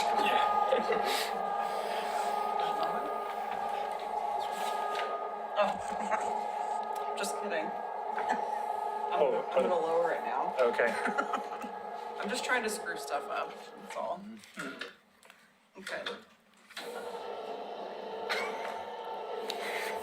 This adds just more drama. That's a dramatic effect. That's what I was thinking. What do you guys think? Leave it to Kim, the drama queen. Hi. In the future, would it be possible to just leave that down for the meeting? Sure. Okay, some real quick history on it. In 2008, the transportation utility fee was established, and then it was mandated to have these plans. First one was in 12 and updated in 15, which then ran out, so we had to make a new one in 19. The It's not coming in. PMUF what is PMUF? It's the Pavement Maintenance Utility Fund. And it's to provide supplemental funding for street maintenance above and beyond what we had before. It's making a pretty big difference. Funds regular rehabilitation and the preventative maintenance projects like the slurry seal that's going to be coming in next week, the chip seal that's going to be later, and the rehab project that's going to be following that up. And it's really good to look at where we came from and where we are today. In 2011, we had a PCI of 60. That's not really good. And you can see a steady climb in that. And PCI means? Oh, sorry, PCI is the Pavement Condition Index. And it's a number that capital asset caps, I forgot what the P stands for now. But anyways, this company that they drive every street in the city, take pictures of it, and then they assign it a numerical value. And then that numerical value is its pavement condition index. And higher is better? Yeah, 100 is a brand new street. And once it gets down to 5 or 10, it's completely alligated out, potholes, just Sort of like Madison by my house. could be. And real quick, excuse me, Jason, so just so you have some context with the PCI, if you're interested in how Oregon City compares with other cities, we're right in the ballpark with them. Tigard, as you were, Tualatin historically has always had a higher PCI, but it's a much newer city, frankly. So a PCI of mid-70s and up, we're as good, if not a touch better than neighboring cities. Do they use this for individual roads as well as the Yes. cumulative? So Yep. at what point would a road be problematic? What number? So we see 75 is what we are now, so is a 60? So a 75 is, it's got cracking, it's got some rock loss. It's not potholing yet, it's not alligator cracking yet. You could get in there, at a 60, we could get in there, do some crack sealing, put a slurry seal on it, and bring it up to about a 70. Okay. Especially with chip seals, you can get, if you get the right road, some of the arterials and the collectors that we can chip seals, you can't chip seal a residential street, it just doesn't work. But we get in and we do some rehab work. We've got a Wirtgen mill, meter wide drum, and a paving machine. We'll get into some roads that are 50s, and they might even have a section that's a 35. Like out on Main Street Extension last year, the section going around the corner at, between McDonald's and the park there, that was about a 35. So we got in there, milled out some bad areas, paved it back, and I'm thinking we took a road that was probably around a 50 and brought it up to, I'm hoping in 2020 we're gonna go again, right? I'm hoping it comes out about an 80. So we're gonna take a road that had a section that was a 35 and, you know, put that nice chip seal on it, and we'll see how long it lasts. Okay. Yeah. But 75, 76 is a good number. I do believe that Tualatin is in the low 80s. They're like at 83, somewhere. That's like the nirvana, they say, of PCI. If you can get there, you just really can't get higher than that for a whole system. So the 75, that's average, you take all streets and all their, so then it'd be, and maybe you're going there, you're gonna look at some groupings where you have some streets that are down in the 35s and some that are in 80s or 90s, right? Yep. And that map right there, it shows what you see in red is the lower, and the more darker green it gets is the higher PCIs. Okay. So that'll you can kind of see where we have problem streets, and then, you know, down south, there's a lot of the newer development, so the streets are good, and you can pretty much tell where the older developments are in the southern part of the city, just by the PCI of the streets. Gee, as the streets get older, they get redder. Yeah. Isn't that a novel idea? Ben, one of the things, to your point that you talked about, that maybe I'll expand on what Jason said, there's a bit of a science and art to how we manage our street sections. So lots of times we'll have folks that will be frustrated because we're putting down a slurry seal, for instance, and we make that road look beautiful because it's a black paved slurry seal. And they realize that street doesn't look nearly as bad as the street that they live on, which may be, you know, so we would typically apply a slurry seal on something that's, you know, maybe in that 75 range. Maybe a little lower depending on Jason's kind of feel for it. Whereas somebody could live on Madison Street, which is a street that really has gone well beyond what a surface treatment like that could provide. And we then sometimes make the decision to just allow that street to continue to deteriorate until it can Get proper treatment. fully, handle a more proper treatment. So in those kind of streets, we have to do a lot of service, kind of like what you did on Main Street Extension, kind of stopgap, what we call stopgap maintenance, where we're filling potholes, we're trying to get that thing to kind of survive and not generate a lot of customer complaints, but also not go in and tear it out and rebuild it, because the unit cost to tear it out and rebuild it is pretty high, and we'd like to, utilize that 35 PCI street for as long as we can. And if we can get our cars down it, it's a built-in speed reduction.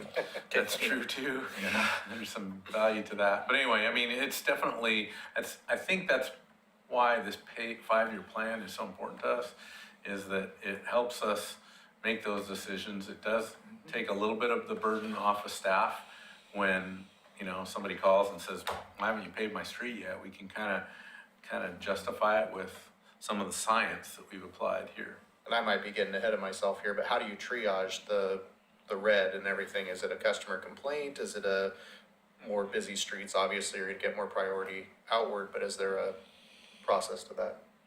Yeah, it's complaint to a point, complaint driven. If there's two streets that have the same ADT and they're the same PCI, and I'm looking at them and they look the same, if I'm getting calls from somebody, then I'll possibly move that one, put that one on the plan. Okay. But the other one is hopefully gonna make the plan when it gets its turn also. I mean, I definitely think we have, for a city our size, a decent sized city, right? Jason's crew's got a fair amount of capability to go out and do, again, what I call the stopgap stuff, right? Okay. So it's kind of blown out. I mean, I think Main Street at about, 12th, 13th, 14th, that's a good example of a street that gets a lot of traffic. We don't really have it on a plan to do this year. It's been on and off the plan, but there's a lot of utility work. So I mean, that's one where I think Jason's crew is gonna end up spending some time in the summer kind of patching and getting it through to the next Okay. couple of years. Yeah. Yeah, and like John says, there's definitely is an art to picking the streets, because you don't want to let your neighborhood streets get too far. And I get that a lot. How come you slurried my street or his street, but you didn't slurry mine? I hear that a lot. Okay. Yes. Then the next, let's go to the next one. Yeah, this one kind of gives you a good idea of why we do the preventative maintenance treatments, the slurry seals and the chip seals. See, the red line is if you don't do anything at all. And then you can see that, you get that bump, that continuing arc out into the future by doing slurry seals. And we've got good slurry data back to 2008. And we're redoing those, the 8, 9, and 10 years are now showing back up on our 5-year plan, and we're doing those again now. And they're at the point where we're gonna put a crack seal on them, we're gonna slurry them 10 years after the original slurry seal, and we're getting good life out of those slurry seals, and those roads are going back to being still a good road. That's good to see. Yeah, and what is the pavement maintenance plan? Been learning from the past work, which Matt Paulson did a lot of the work, and we had a conference call with him. We sat down and really talked about what happened on the last plan, what worked, what didn't work, what are we gonna do in the future? And then you look at the different, so the next one is funding projections. So we have to look at how much money we think we're gonna bring in, and then how much, and that was what happened also, is we thought we were gonna bring in, on the last 5-year plan, a certain amount. We ended up bringing in quite a bit more, if I remember right. Matt was able to do a lot more than he thought he was going to do. Well, we underspent because Malala Avenue project took longer, so to get to a point of delivery, so yeah, we were able to. It wasn't that we brought in that much more revenue, it was more like we underspent on a couple of projects that we had planned. Oh, okay. And then, another thing that the project helps with is, you're fine, is coordinating with the water and the sewer projects. So that way we're not just going out and paving a road and then 2 years later, it's a bad water line. We had meetings with all the supervisors and got together and showed them the projected roads, and they said yes or no or whatever. There was a lot of roads where they said, no, there's a bad sewer line in here. There's a bad water line in here. This just can't go on the 5-year plan. So it had to come off the plan until we can get the underlying problems fixed, and then next 5-year plan, it'll come back into the plan. And then the maps that you're looking at now are what we finally landed on. And we took, so that that computer program that generates the PCI, it just spits out a bunch of, this is what you should do. It doesn't know. It spits out little sections here and there and whatever it might tell you to do. Like it had Central Point broke up for all 5 years. Why would we go out to Central Point 5 years in a row? So then it comes down to us driving the streets, looking at them, deciding this could be one project, or this could be, let's make it into 2 longer projects and stuff like that. But this is where, these 2 maps where we landed on the rehabilitation and then the preventative maintenance. Is there any way you can get your graphics people to make the boxes lettering larger so we can read them? Really, I can't read what the red, green, and orange. I think they're designed to be a 11 by 17 piece of paper I'm and smashed talking not so down. much the numbers, but written words. So the graphics, I would say this, that this graphic comes in a book form, which has got the fold-out maps. Yeah. And it also comes in a PDF, which if you look at it in a PDF form, you can zoom in on any of this. And it's just, for this presentation, we've just kind of taken those and copied them in, really. That's, the colors definitely represent a different year that we would do the work during the 5-year plan. But yeah, I get it, it's hard to read. Yeah, it is difficult to read. It looks blurry. But if you had the actual 11 by 17, if you were able to print out that PDF, they're pretty nice maps. So this is in the agenda packet, right? They can go online and look at the agenda packet in a PDF form, and you can zoom right in on this stuff. Okay. I've got a question for Jason, maybe you're coming up to it. The second thing on that list was funding projections, and I know we had an increase that was stepping up each year for several years. I don't know if we finished that, and what's on the horizon? Are we gonna look at more increases, or are we gonna kind of phase out that and just keep going? I think, right now, the 3% rate increase is still on the horizon, but we've got a variety of funding needs between water and stormwater and sanitary, right? And so I think there is gonna be a community discussion about how to deal with those other utility needs as well. Because if our paving program is super strong, but we can't afford to deal with the water lines or the sewer lines underneath them, then we've got a problem there too. So trying to balance that, I think, is really what's gonna play out. But the challenge with that is that we have, and I think you're gonna go over this, we still have, even the way we're tracking, a fair amount of unfunded pavement liability. So while I understand the need to balance that and try to come to terms with that, our paving costs aren't going down, and our pavement liability isn't going down. So we're trying to be cognizant of the fact that the citizens can only handle so much of a rate increase, and trying to balance that with the unfunded liability for water lines, for instance, and our stormwater master plan's just coming to fruition too. It's got some pretty big capital asks as well, so. Where does the registration fees from Clackamas County figure into that? So registration fees from Clackamas County could play into that as well. And we just got the gas taxes that House Bill 2017 are playing into that. Now, both those pots of money, in my mind, are a little more flexible than this. This funding was specific to pavement, right? Pavement maintenance. And we've tried to stay pretty true to that. We've paid for some sidewalk improvements because we're required, if we do anything more than a slurry seal or a chip seal, we do any other kind of pavement maintenance, we are obligated to take care of the ADA ramps and make sure we're ADA compliant there.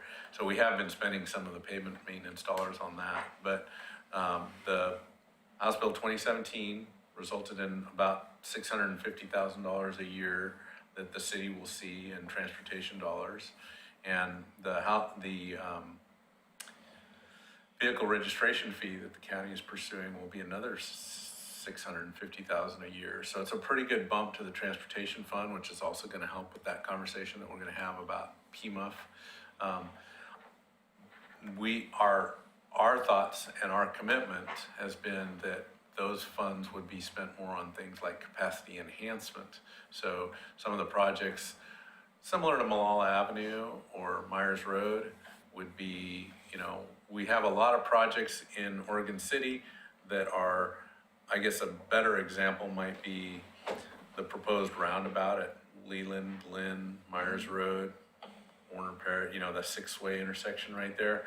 So that project qualifies for some SDCs, but not so system development charges that we collect from the development community. We could spend and will spend some dollars on that project using those kind of fees. Obviously, there's pavement maintenance that goes into that project, so pavement maintenance, but there's still a pretty big gap in what we've not necessarily had to fund that project with. And because in the past, our funding sources have been gas taxes, yes, but we spend most of our gas taxes on our day-to-day operations, signal maintenance, striping, patching, those snow response, all those kind of things. But the new gas tax will help, and so will the vehicle registration fee. Combining that with some of these other things like SDCs and pavement maintenance for a fully funded project, that's kind of what we're hoping for, rather than allocate more money to pavement maintenance. Because I think we're doing okay. I don't want to back off too much of what we're charging today when we know we've got a pretty big pavement need. We don't want to. The commission may want to. So I think it's going to be a future conversation. Hey, John? We've got a pavement maintenance plan, which looks pretty good to me. But what about some kind of plan to improve sidewalks? Has there ever been any thought about putting together some kind of plan to eventually, slowly but surely have a plan to infill sidewalks? Well, again, I mean, I don't want to overpromise, but that vehicle registration fee paired with this, I mean, our approach right now is to do a better job, basically, like what we did on Partlow Road? Partlow Road, yeah, last year. So Partlow Road is a good example where we knew we had to pave it. We knew we had a lot of sidewalk gaps. So pairing the sidewalk improvements using, that time we used transportation system charges, development charges. And we will continue to do that because they're in our transportation system plan, right? There is a plan. It doesn't prioritize them, but it says, hey, Yeah. you should fill these gaps. So pairing that funding in projects makes a lot of sense. Yeah. This year, we're focusing our pavement maintenance plan for 2019 on streets that don't have sidewalks, just because I think the main reason was because we were a little bit behind schedule and we wanted to put together a project that didn't necessarily warrant a lot of design work. Those sidewalk projects usually mean now we need to deal more with stormwater and, driveway issues, sometimes property ownership issues. So there's lots more that goes into those. But Yeah. I agree with you. With this 5-year plan, I think we can pair that with some of the vehicle registration fee and some of the new funding that we're getting through the gas taxes to help fund that. Hey, John, do you think your GIS people could put you together a map with the streets that need improvement and at the same time overlaid with the sewer and water needs that need improvement so that you could spot those problem spots a little easier?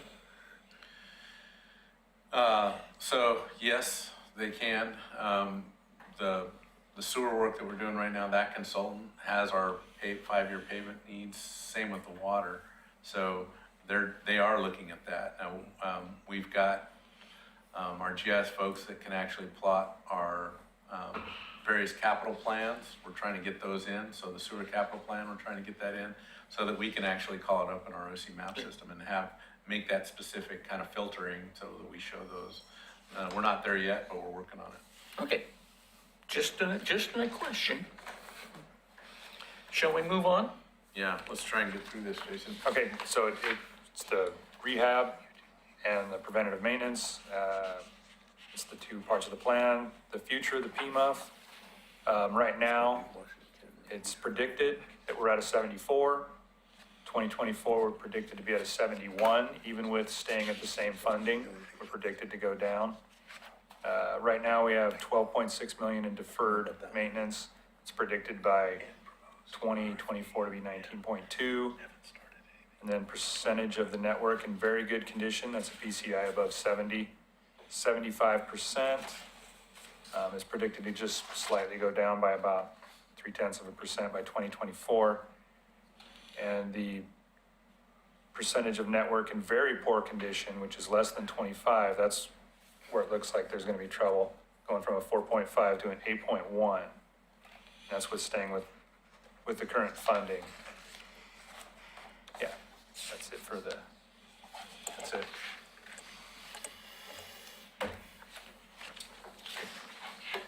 Moving on. Can we Okay. take care of the Public Works report and John, you mentioned that you were gonna mention the 82nd Street Bridge pedestrian thing in this section. Yeah, we'll go through that. I got, both between Vance and I, we're gonna tag team on this. Yep. Okay, I'm gonna start off, gentlemen. First topic, improvements at the intersection of Malone and Pearl. As you recall, at the last TAC meeting, part of your packet was a report that engineering had Dana Webb, our city engineer, with a little bit of assistance from myself and Jason, as we talked about before. We went to that intersection.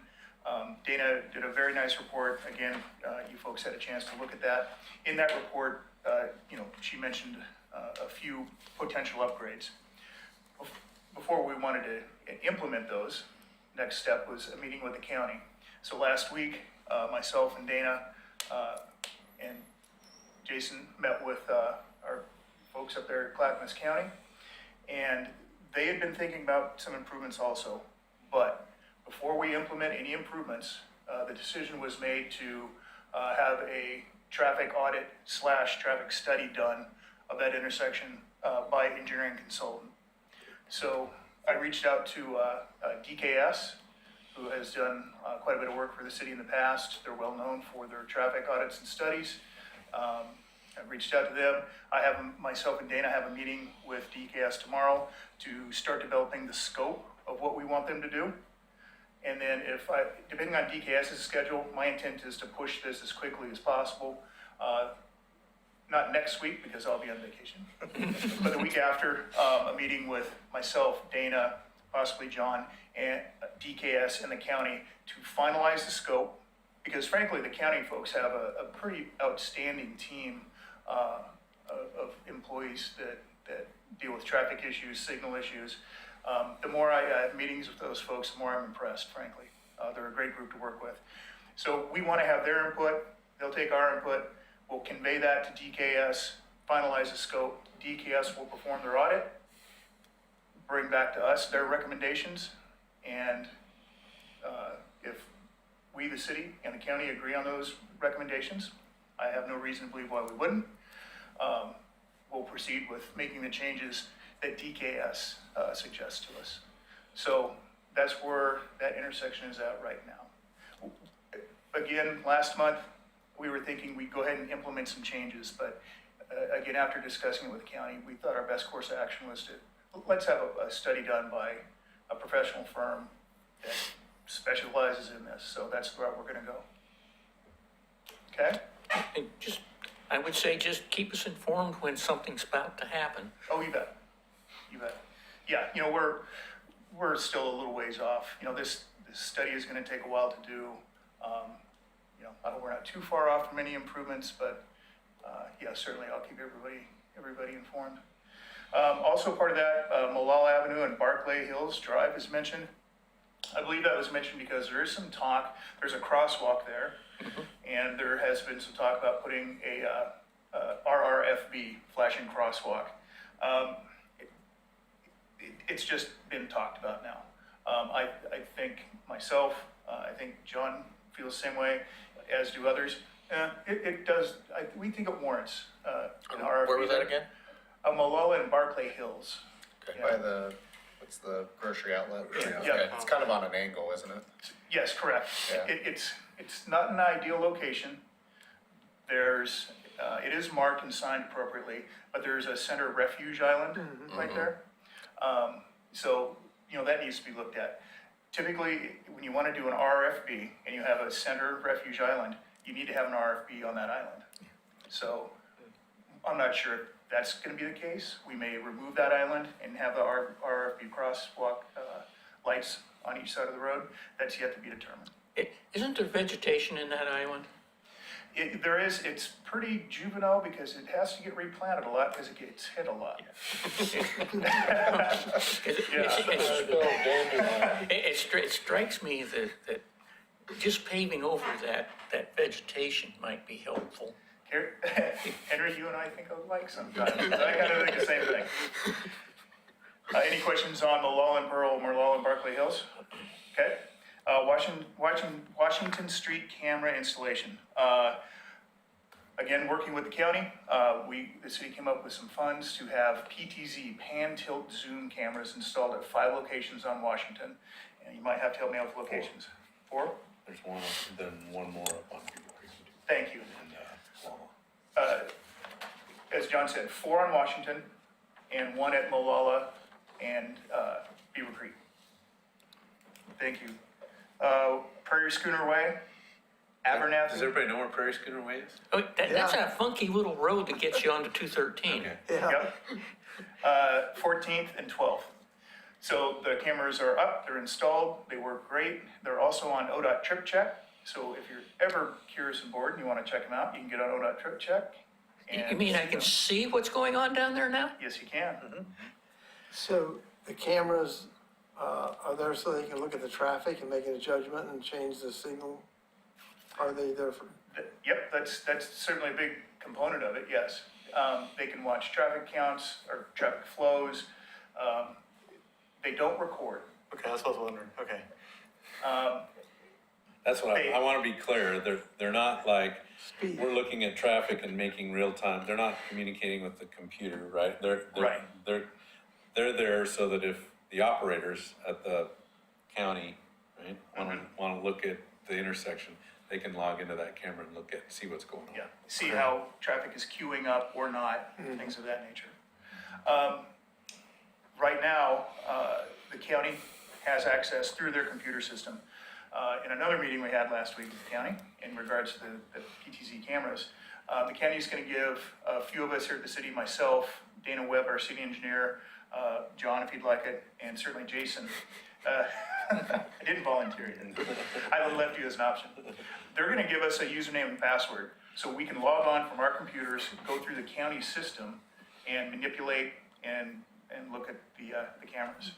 And again, they pan, they tilt, and they zoom. The clarity is very, very good. And it should be a very handy tool for us. And another use that, because I'm a transportation guy by heart, that I'm looking forward to is in the wintertime when we have snow and ice events. I've used Trip Check for years, watching storms come in, to the town and things like that. So now we've got these cameras in town, and especially one top of the hill there. It will be helpful for us in the wintertime, frankly, to be able to see just what we got going on up there. Will you be able to see the Redland Road intersection? Possibly, yeah, I think so, I know the one on Malala and Beaver Creek, Yeah, we wanted that one just so we could watch construction, and you can look quite a ways down, Yeah. from what I understand. Because what I'm thinking is we've had many discussions on getting on to 213 and the backup of traffic on 213 past Redland Road connection. And I was hoping that when you mentioned the camera was there, that you could see down that way just to verify what's going on. I haven't tried it out, but I'll bet you can. When we were at the county was manipulating the camera at Beaver Creek in 213, and you can shoot that camera all the way down and zoom down Molalla. If there's a bit of a crest there that you don't really notice in a vehicle, Yeah. you can get all the way to that crest. So That crest is where capabilities are pretty good. That crest is at First Street. Fur. Yeah. Yeah, actually, the camera's at Beaver Creek and Malala, right? Oh, did I say 213? I'm sorry, Beaver Creek Mola, Yeah. sorry. Yeah, so that's kind of exciting to have those in. Any questions on the cameras? And again, when you get a chance, get on Trip Check and check them out, it's kind of cool. Okay, The John? next one's Clackamas County design work on South End Road. So the county received a grant to do some design work and come up with a solution for the slide area along along South End Road. So that section, the South End Hill, if you will. So it's really, if you're familiar, Fifth Street where you drop into Kenema, that's kind of the lower end of the project, and then it goes up and around past the corner where the Coffee Creek comes across and goes up there another 400 feet or so. So there's been history of slump slides in that area, so they're looking at a project to correct that. And I really just kind of wanted folks to know, because the surveyors have been out there, so if you get asked about that, just know that they're starting that design process, and I think that's gonna be several months of work, because they gotta do geotechnical analysis, and property, may have some property acquisition, and I think they're gonna take their time with that, but So when you turn onto Fifth Street, that's pretty beat up in there. Is Yeah. that because of the slides and that stuff, or? yeah, it's because all that area there has a tendency to move slightly. And, right there in particular, there's a couple places, if you go the other way up Sunset, you can go down on Fifth, or you can turn up and go up Sunset. Sunset's got similar problems with kind of the ground moving, so you're right in that soil area that tends to move between the two layers of basalt, so, yeah. Yeah, 4 or 5 years ago, there was a pretty big movement through there. Right, Yeah. right. And that's when they got an initial grant to do they call it temporary repair, which is pretty significant. And, you know, even that's moving a little bit still, so they anticipate probably, some kind of a structure in there, more of a wall. But I mainly just want you know, you're not gonna see bulldozers anytime soon, but you may see drill rig for geotechnical services, and I already noticed some survey marks, and I think they've called for utility locates up there, and so, yeah, you'll see that kind of stuff. Next item is construction contract update, and we talked about the Malala Avenue project, and we sort of talked about Myers Road. Another one that's out is a small project on Gaffney Lane. So you live in the Gaffney Lane neighborhood, right, near the grade school there. There's a bottleneck in the roadway where the sidewalk is missing. That's another one where we're trying to connect sidewalk pieces for the school kids. And, I think we've got a raised crosswalk plan there too, so that, pedestrians can get across the street. Cause there's not much sidewalk on the other side, but we're gonna bring the piece that exists there and extend it up to this crosswalk and then allow them to cross to get to the school. So that's, out for bid So you're right now. talking about the crosswalk on the elementary school side, and it goes where there's the big no traffic marker. If you're, So you got the elementary school on your right if you're headed south. And then if you're walking on that sidewalk and then you It want to just continue, ends. all of a sudden it stops and it kind of wanders over here and there's the big don't drive here. Yep. Okay. And that's where you're talking about connecting it. Yep. Okay. We'll connect through there. We actually own that house. It's right kind of in the way. And so we'll have through sidewalk, it'll get very close to their front door. I was gonna say, I walk down that road a lot and I keep thinking about making that connection and I'm like, well, you're gonna have a sidewalk right at their front door. Yeah, so that's a project that's been on the books for a long time, and I'm happy to get it out there. It's a little more money than we planned, but we'll find a way to fund it. There's also a sewer project in that one. We gotta get, that house doesn't have sewer service, it's on a septic tank, so we gotta get sewer up there. And you mentioned a raised crosswalk across Gaffney, Yeah, sort of like a speed hump, table, speed table. yeah. And my recollection is that's what's in the plans, is gotta have that, so, It needs it. yeah. Just make it really wide so that vehicles don't straddle it. Another project that you might be interested in with the, police station going in on Lynn Avenue.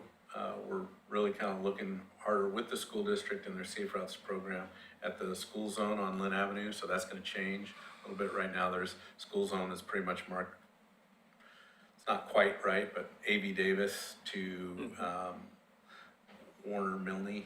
There's a school zone in that area, and that's gonna get smaller. It's kind of probably gonna be something more like when children are present as opposed to a specific time frame, because there's no school adjacent to that anymore, so, we'll be making that change. Do you have an update on what's going to happen to the Mount Pleasant building after July?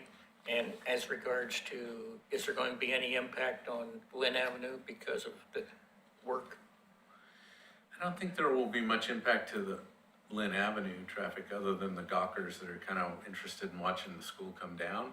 But there's an event Thursday? Yeah. Thursday that, I think that you get your last chance to walk through the school if you want to walk through the school. And then I heard shortly after that, fences are going up, and I don't know when they're actually going to start demo work, but it's pretty quick. Probably right after the holiday. Thinking about timing, maybe sooner, I don't know, but That's not my project, so I'm not, No. I don't have a good update for you there. But I was just hoping that they would stay out of the street was all. Yeah, I think for the most part, they have some frontage improvements though along there that they have to do, so eventually they'll get there, but I don't know when on their schedule.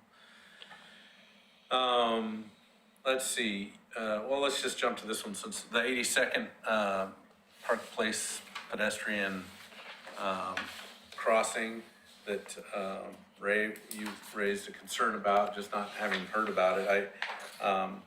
This isn't a city project per se. That bridge is owned by Water and Environment Services, and they're doing seismic retrofits to the bridge. And I want to say they're putting a new another pipeline on that bridge. So they're proposing to have that thing closed next month through February of 2020, which is impactful because we've really got two ways for bicyclists and pedestrians to kind of cross the Clackamas River. And this points everybody at 99E because they can't cross to Gladstone on this bridge anymore. So we've done this before. They had a fire under that bridge a few years ago. I want to say maybe 3 or 4 years ago. Do you remember? It's not been that long, but time kind of flies. But I think somebody started a fire underneath that bridge. It's got some wood, I think the abutment's got some wood ties associated with it that caught fire and burned. So they had to close it then. We've been through this closure at least once before, and it was closed for several months as well. So it's not the perfect route, but it's a safe route. We'll hopefully work with them to get it posted well. I think it's already got, do you know, does it already have signs on it? Ray, have you been on it? I haven't been on it recently, but I did ask county for their plans, and they do have plans to put signs up for detour route. They do recognize that the route is not very safe for cyclists, especially across 99E on the bridge. So me as a cyclist, I'm probably gonna walk my bike across the bridge and then get back into the bike lane, because right now bike lanes, there's a gap on the bridge. There's no bike lanes end, and then they continue again on the other side of the bridge. Yeah. So it's, me as someone who's not very comfortable biking on the highway, I'm probably gonna use the sidewalks to get across that bridge. So, yeah. I've seen people use 205, and it's almost easier than using the McLaughlin Bridge.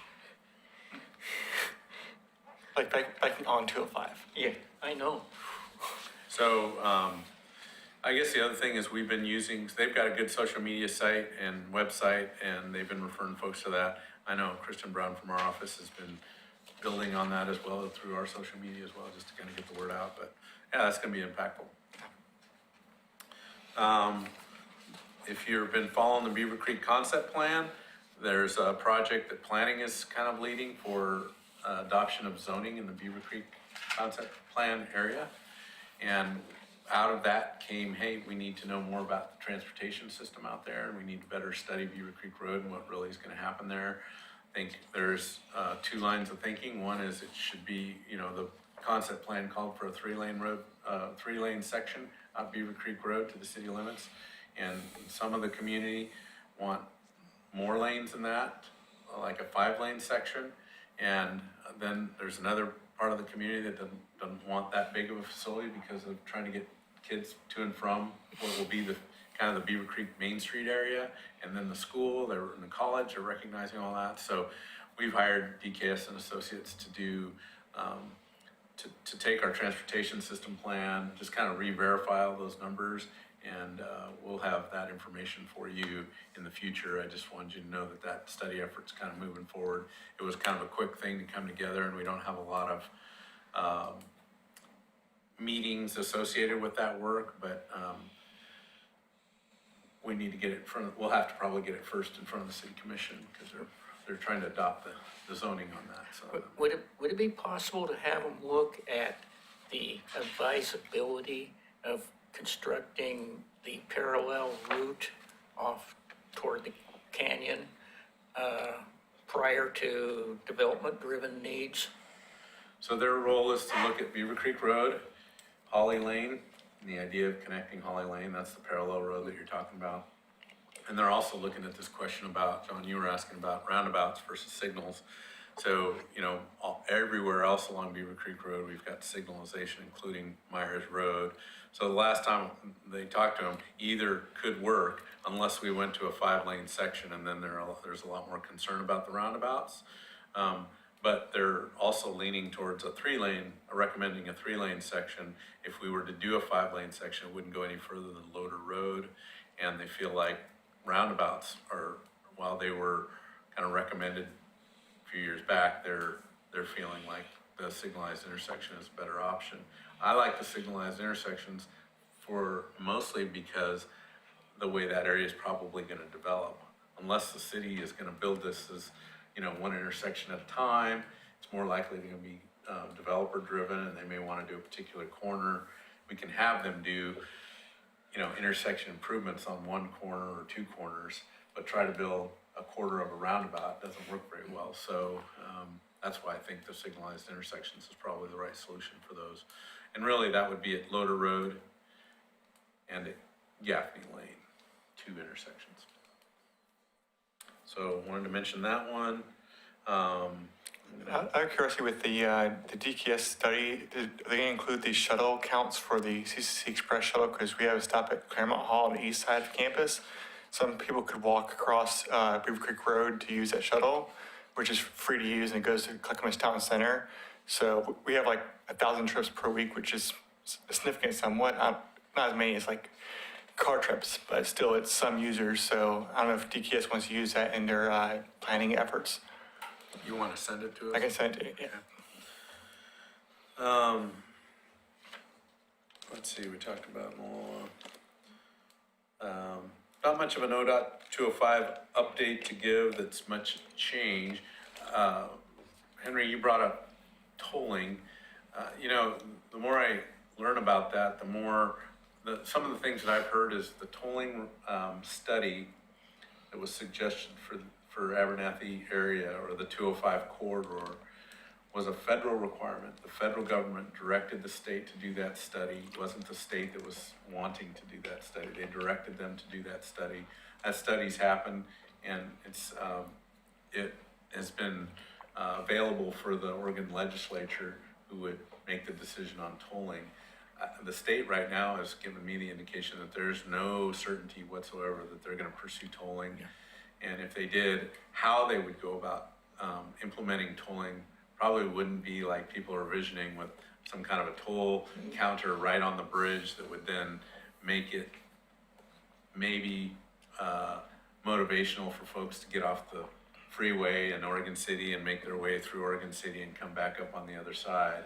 That's not how that would ever happen. So I think the raising that concern in that way just doesn't help the public, I don't think much. I really think that Oregon's gonna have to do a lot of thinking about tolling, and they're probably not gonna just do it in one location. They may do it regionally and have several of those, but they're certainly not gonna do it soon. yeah, they're certainly not gonna do it soon. So, but ODOT is gonna be at a future commission meeting. It's at our next work session, which is July 9th, I think. So just if you're interested in hearing more about the ODOT, July 9th. So if you're interested in hearing more about ODOT's project for the Abernathy Bridge and the lane widening along all the way out to Stafford Road, that'll be a good opportunity for you to get that update. What time, July 9th? They're gonna be, I don't remember exactly where they're at in the agenda, but the work session started. My meeting time's 5:30, I believe. Is it a city commission? Actually, we've moved our work sessions to start at 6, so it starts at 6, John, and they'll probably be Here? here, yeah, it'll be city commission work session. Might be pretty near the only topic. I don't think so. There's several topics that night, so.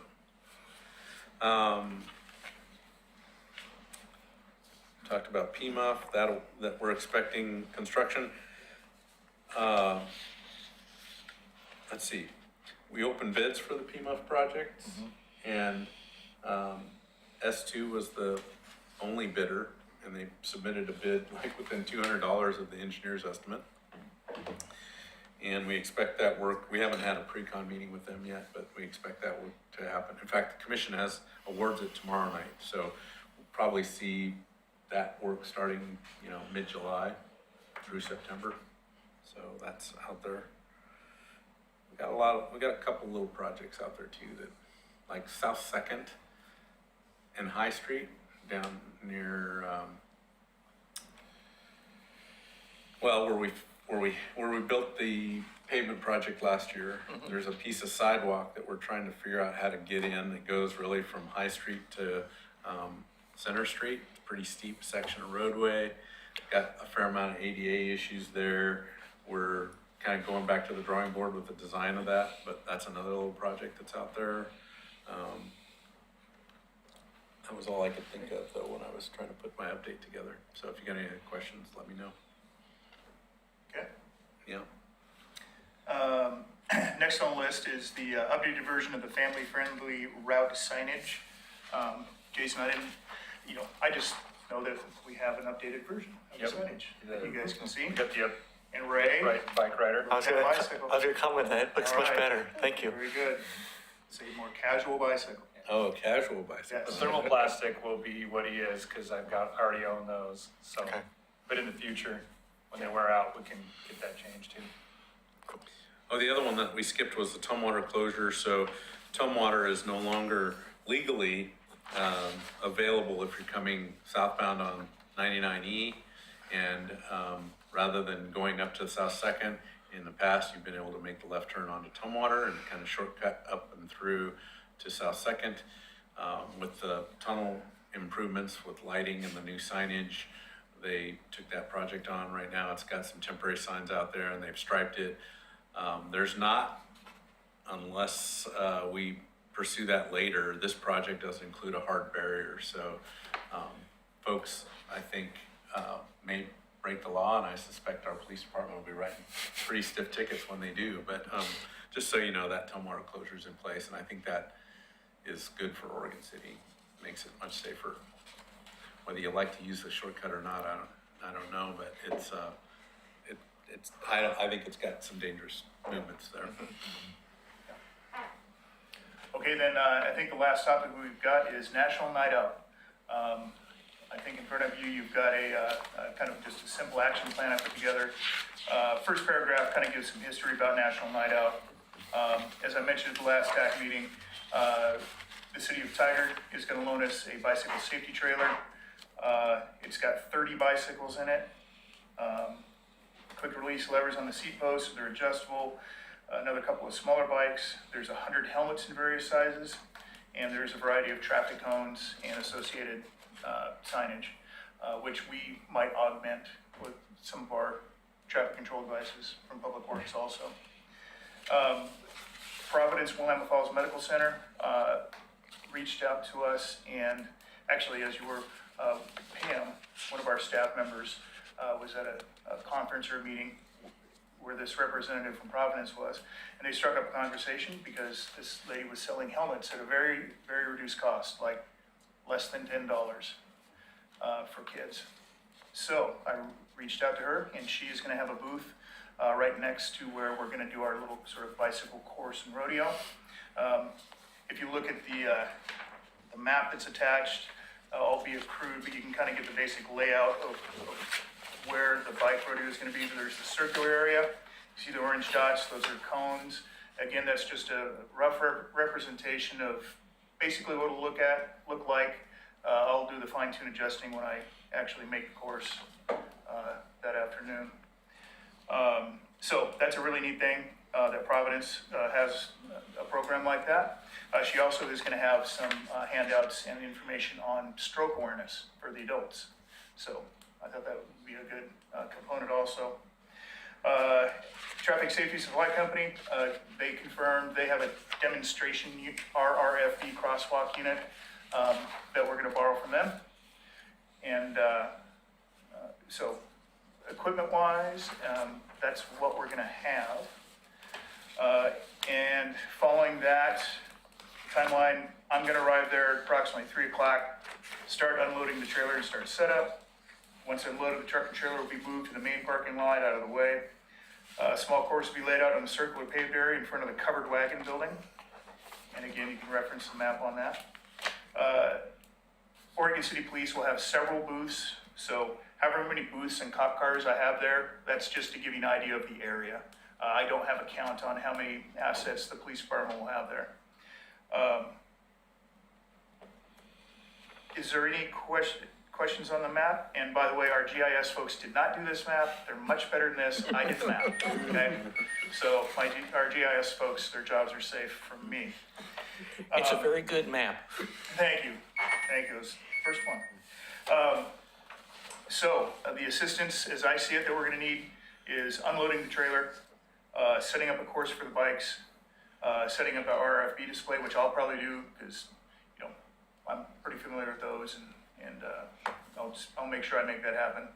We're gonna need folks to assist kids with helmet and bike fitment, giving basic instruction to kids on how to ride the course, not necessarily on how to ride a bike, but more how to safely navigate the course, answering questions from kids and adults, and then obviously at the end, tear down and load the trailer. I did confirm with Captain Claire at the Touch a Truck event that was this week that he's gonna have 2 bicycle officers that will be part of our program here at the Circular Park, where we're gonna have the bicycle course. How many bike officers do you have, or does the city have? Say again? How many bike officers or bike-mounted officers are there? Out of curiosity. I think he alluded to roughly 5 or 6. Awesome. Good to If you're hear. wrong, more than 2, yes. What day is this again? August 6th, it's a Tuesday. The official start time is 5:30, and it goes till 8:30. And I just kind of figured I'd be down there about 3 to give ample time for myself and others. Well, Jason's good over there, right? Jason, are you gonna help, or are they gonna make you do it all by yourself? Well, they don't know it yet, but I think at least if you were gonna help. I can get off the airplane. I'll be on the way to Hawaii on the Well, while you're gone, I guess I got carte blanche to just do whatever I want with your crew, right? I like that. Well, but I do think that, those of you that attended last year, our purpose was kind of questionable, right? Oh, yeah. And so feels very much like we've filled that void here in a big way, right? And I do hope we get the CIC. Have you talked to the CIC at all? Because they were. I have not. So we probably need to do that, but, just recognizing that we're a small group of volunteers, but, it'd be great to have you folks participate. I can help you part of the time. I can't comment to doing the full shift, but I can certainly help for a bit. Sure. You might want to let us know when. Well, I'm kind of thinking it's going to be in the early part of the afternoon, but I'm not sure yet. Right. So we just meet with you afterward if we want to volunteer for something, and you can.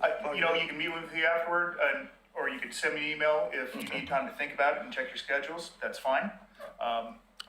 Vance, if you want to go ahead and confirm right now that you'll be there, I'll write you down. My services have to be bought. It's okay. There's a tavern close. Afterwards, we'll have to have a debrief. Okay. So again, if you can confirm tonight, great. If you need to get back to me, that's fine too. You have my email. I'll help. Excellent. Thanks, Bob. I want to help with the bike part, so. I would say. I just gotta figure out how much, because there's a bike ped advisory committee meeting that night, which is kind of ironic. They were talking about bike stuff and have a bike meeting, but, Well, yeah. Gotcha. do we have a long list of volunteers there that might?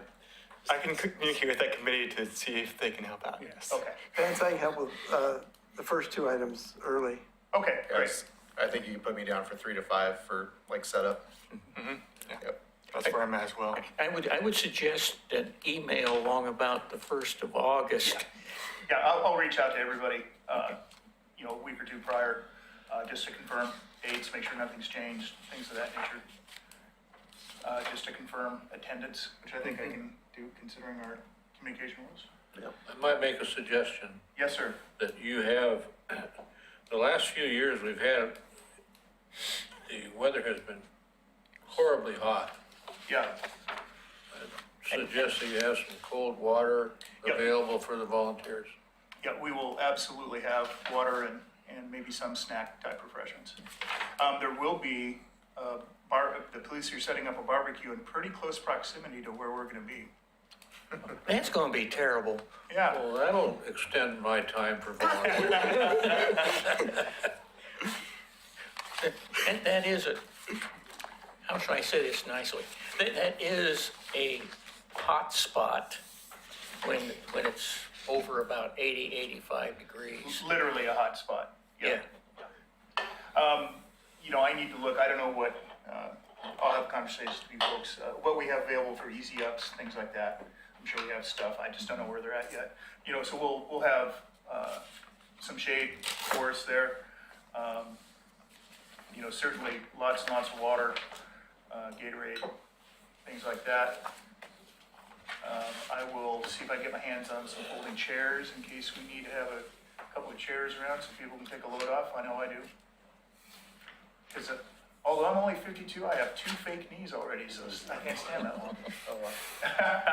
So the chair's for me, really. I'm just looking out for me. So at any rate, again, on the crude map, do you guys have any questions or input? When I did meet with the police down there, that's really kind of the natural area that we kind of need to do the bicycle course. Because of everything else that's gonna be going on around it. Have you reserved that area with whomever is the overseer of this event? You know, that's a good question. Is this actually a police event, or is our? Yeah, I thought you coordinated with the police on that. Well, I did. I mean, I met them on site, so I'm assuming that the 2 captains I met with have reserved the site. I did not. The only reason I bring it up is because that's where the ice cream vendor set up for the night out, for the music shows. Yeah, that's a completely different setup. Yeah, completely different setup. In fact, I don't think they're gonna have quite the, didn't you tell me something about, they're gonna change this to make it a little bit more city-centric and, you know, national night out centric as opposed to Oh, that would some be of the good. things that they've had before. A little less circus and a little more Civic, civic. Good. yeah. Oh, Okay, excellent. Well, again, lastly, yes, I will be shooting email to you folks a week or 2 prior just to confirm times and availability. And if you have any questions in the meantime concerning the event, you can reach out to me. well, before I move on to communications, I want to ask how the touch truck thing went. That event went really, really well. The weather was perfect. People of all ages love fire trucks, and they love police cars, and they love that big armored SWAT van. And there was even some pretty darn good interest in our sanitary TV camera van. So it's a box van, and it has a I saw your look, Ben, like, what the heck is that? They have a variety of cameras, but basically these cameras are on a tether and a lead that goes back to a computer in the truck, and they put them in sanitary and storm lines to video inspect those lines. And the reason it's kind of cool, it's literally operated with the same controller that a PlayStation is. And there's a TV screen in the back of the van. So they set the camera up. We have one of our Public Works folks, you know, man the station. And they kind of corded off, you know, a small area, maybe not quite as big around as this area. And he'll run the camera around because kids love to watch that thing crawl around. And he can take the camera and put it on a person and go, okay, look, you're on TV, and the kids love it. And the kids actually have some pretty amazing questions sometimes. It's really cool. Some of the questions that the kids were asking, Patrick was our utility worker. The gentleman we had doing it, Patrick, just does a great job with the kids. He's very personable. He's not a big scary guy, so he's approachable. And he does great with the kids and the adults alike. So there was very good interest in the truck, super well attended. You know, like you kind of had to squeeze through people. Great event. Yep. I hope it works well so you can do it again. I think that is absolutely gonna happen. Yeah, it was very good. Moving on, I assume we have no communications. And do we have any future agenda items?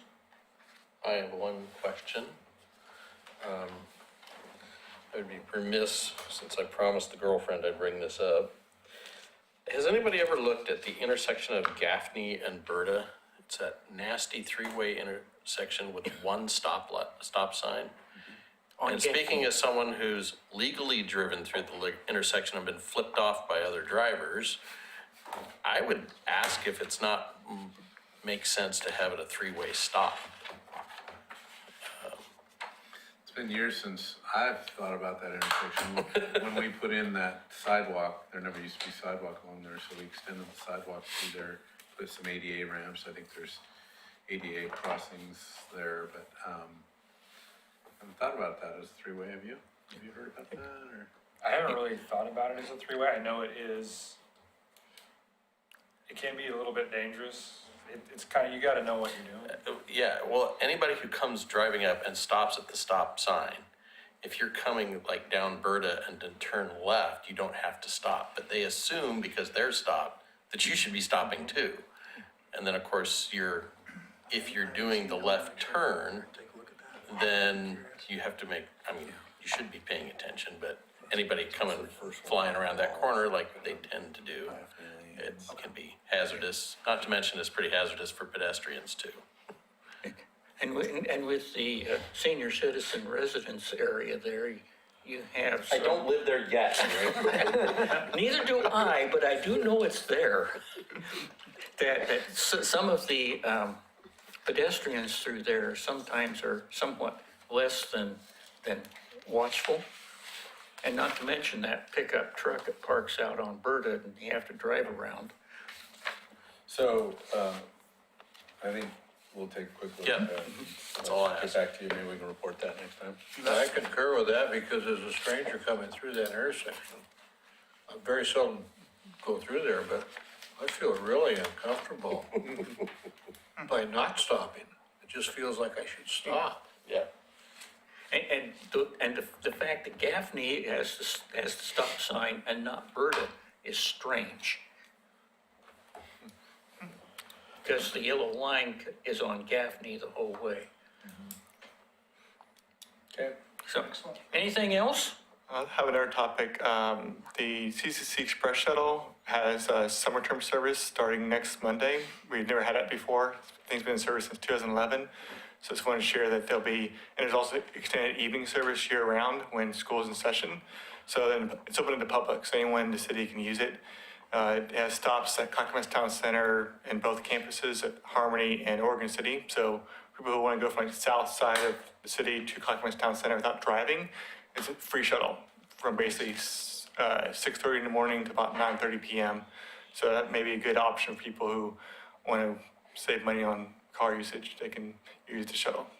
If somebody was interested in more information on that, Ray, would they just get on the college website? Correct. Okay. Yep. And I'll have the schedule posted by end of the week. We finally got the schedule finalized today because we had to change vendors and all that contracting stuff had to go through. But yeah, we're going to have the schedule posted online this week. Great. So can we put Kristen, I wrote it down, but, so our social media Sure, folks. I can share with you. That too, that's good information. Yeah. Okay, Anything else? all right, thank you very much. Going once? Going twice? We're adjourned.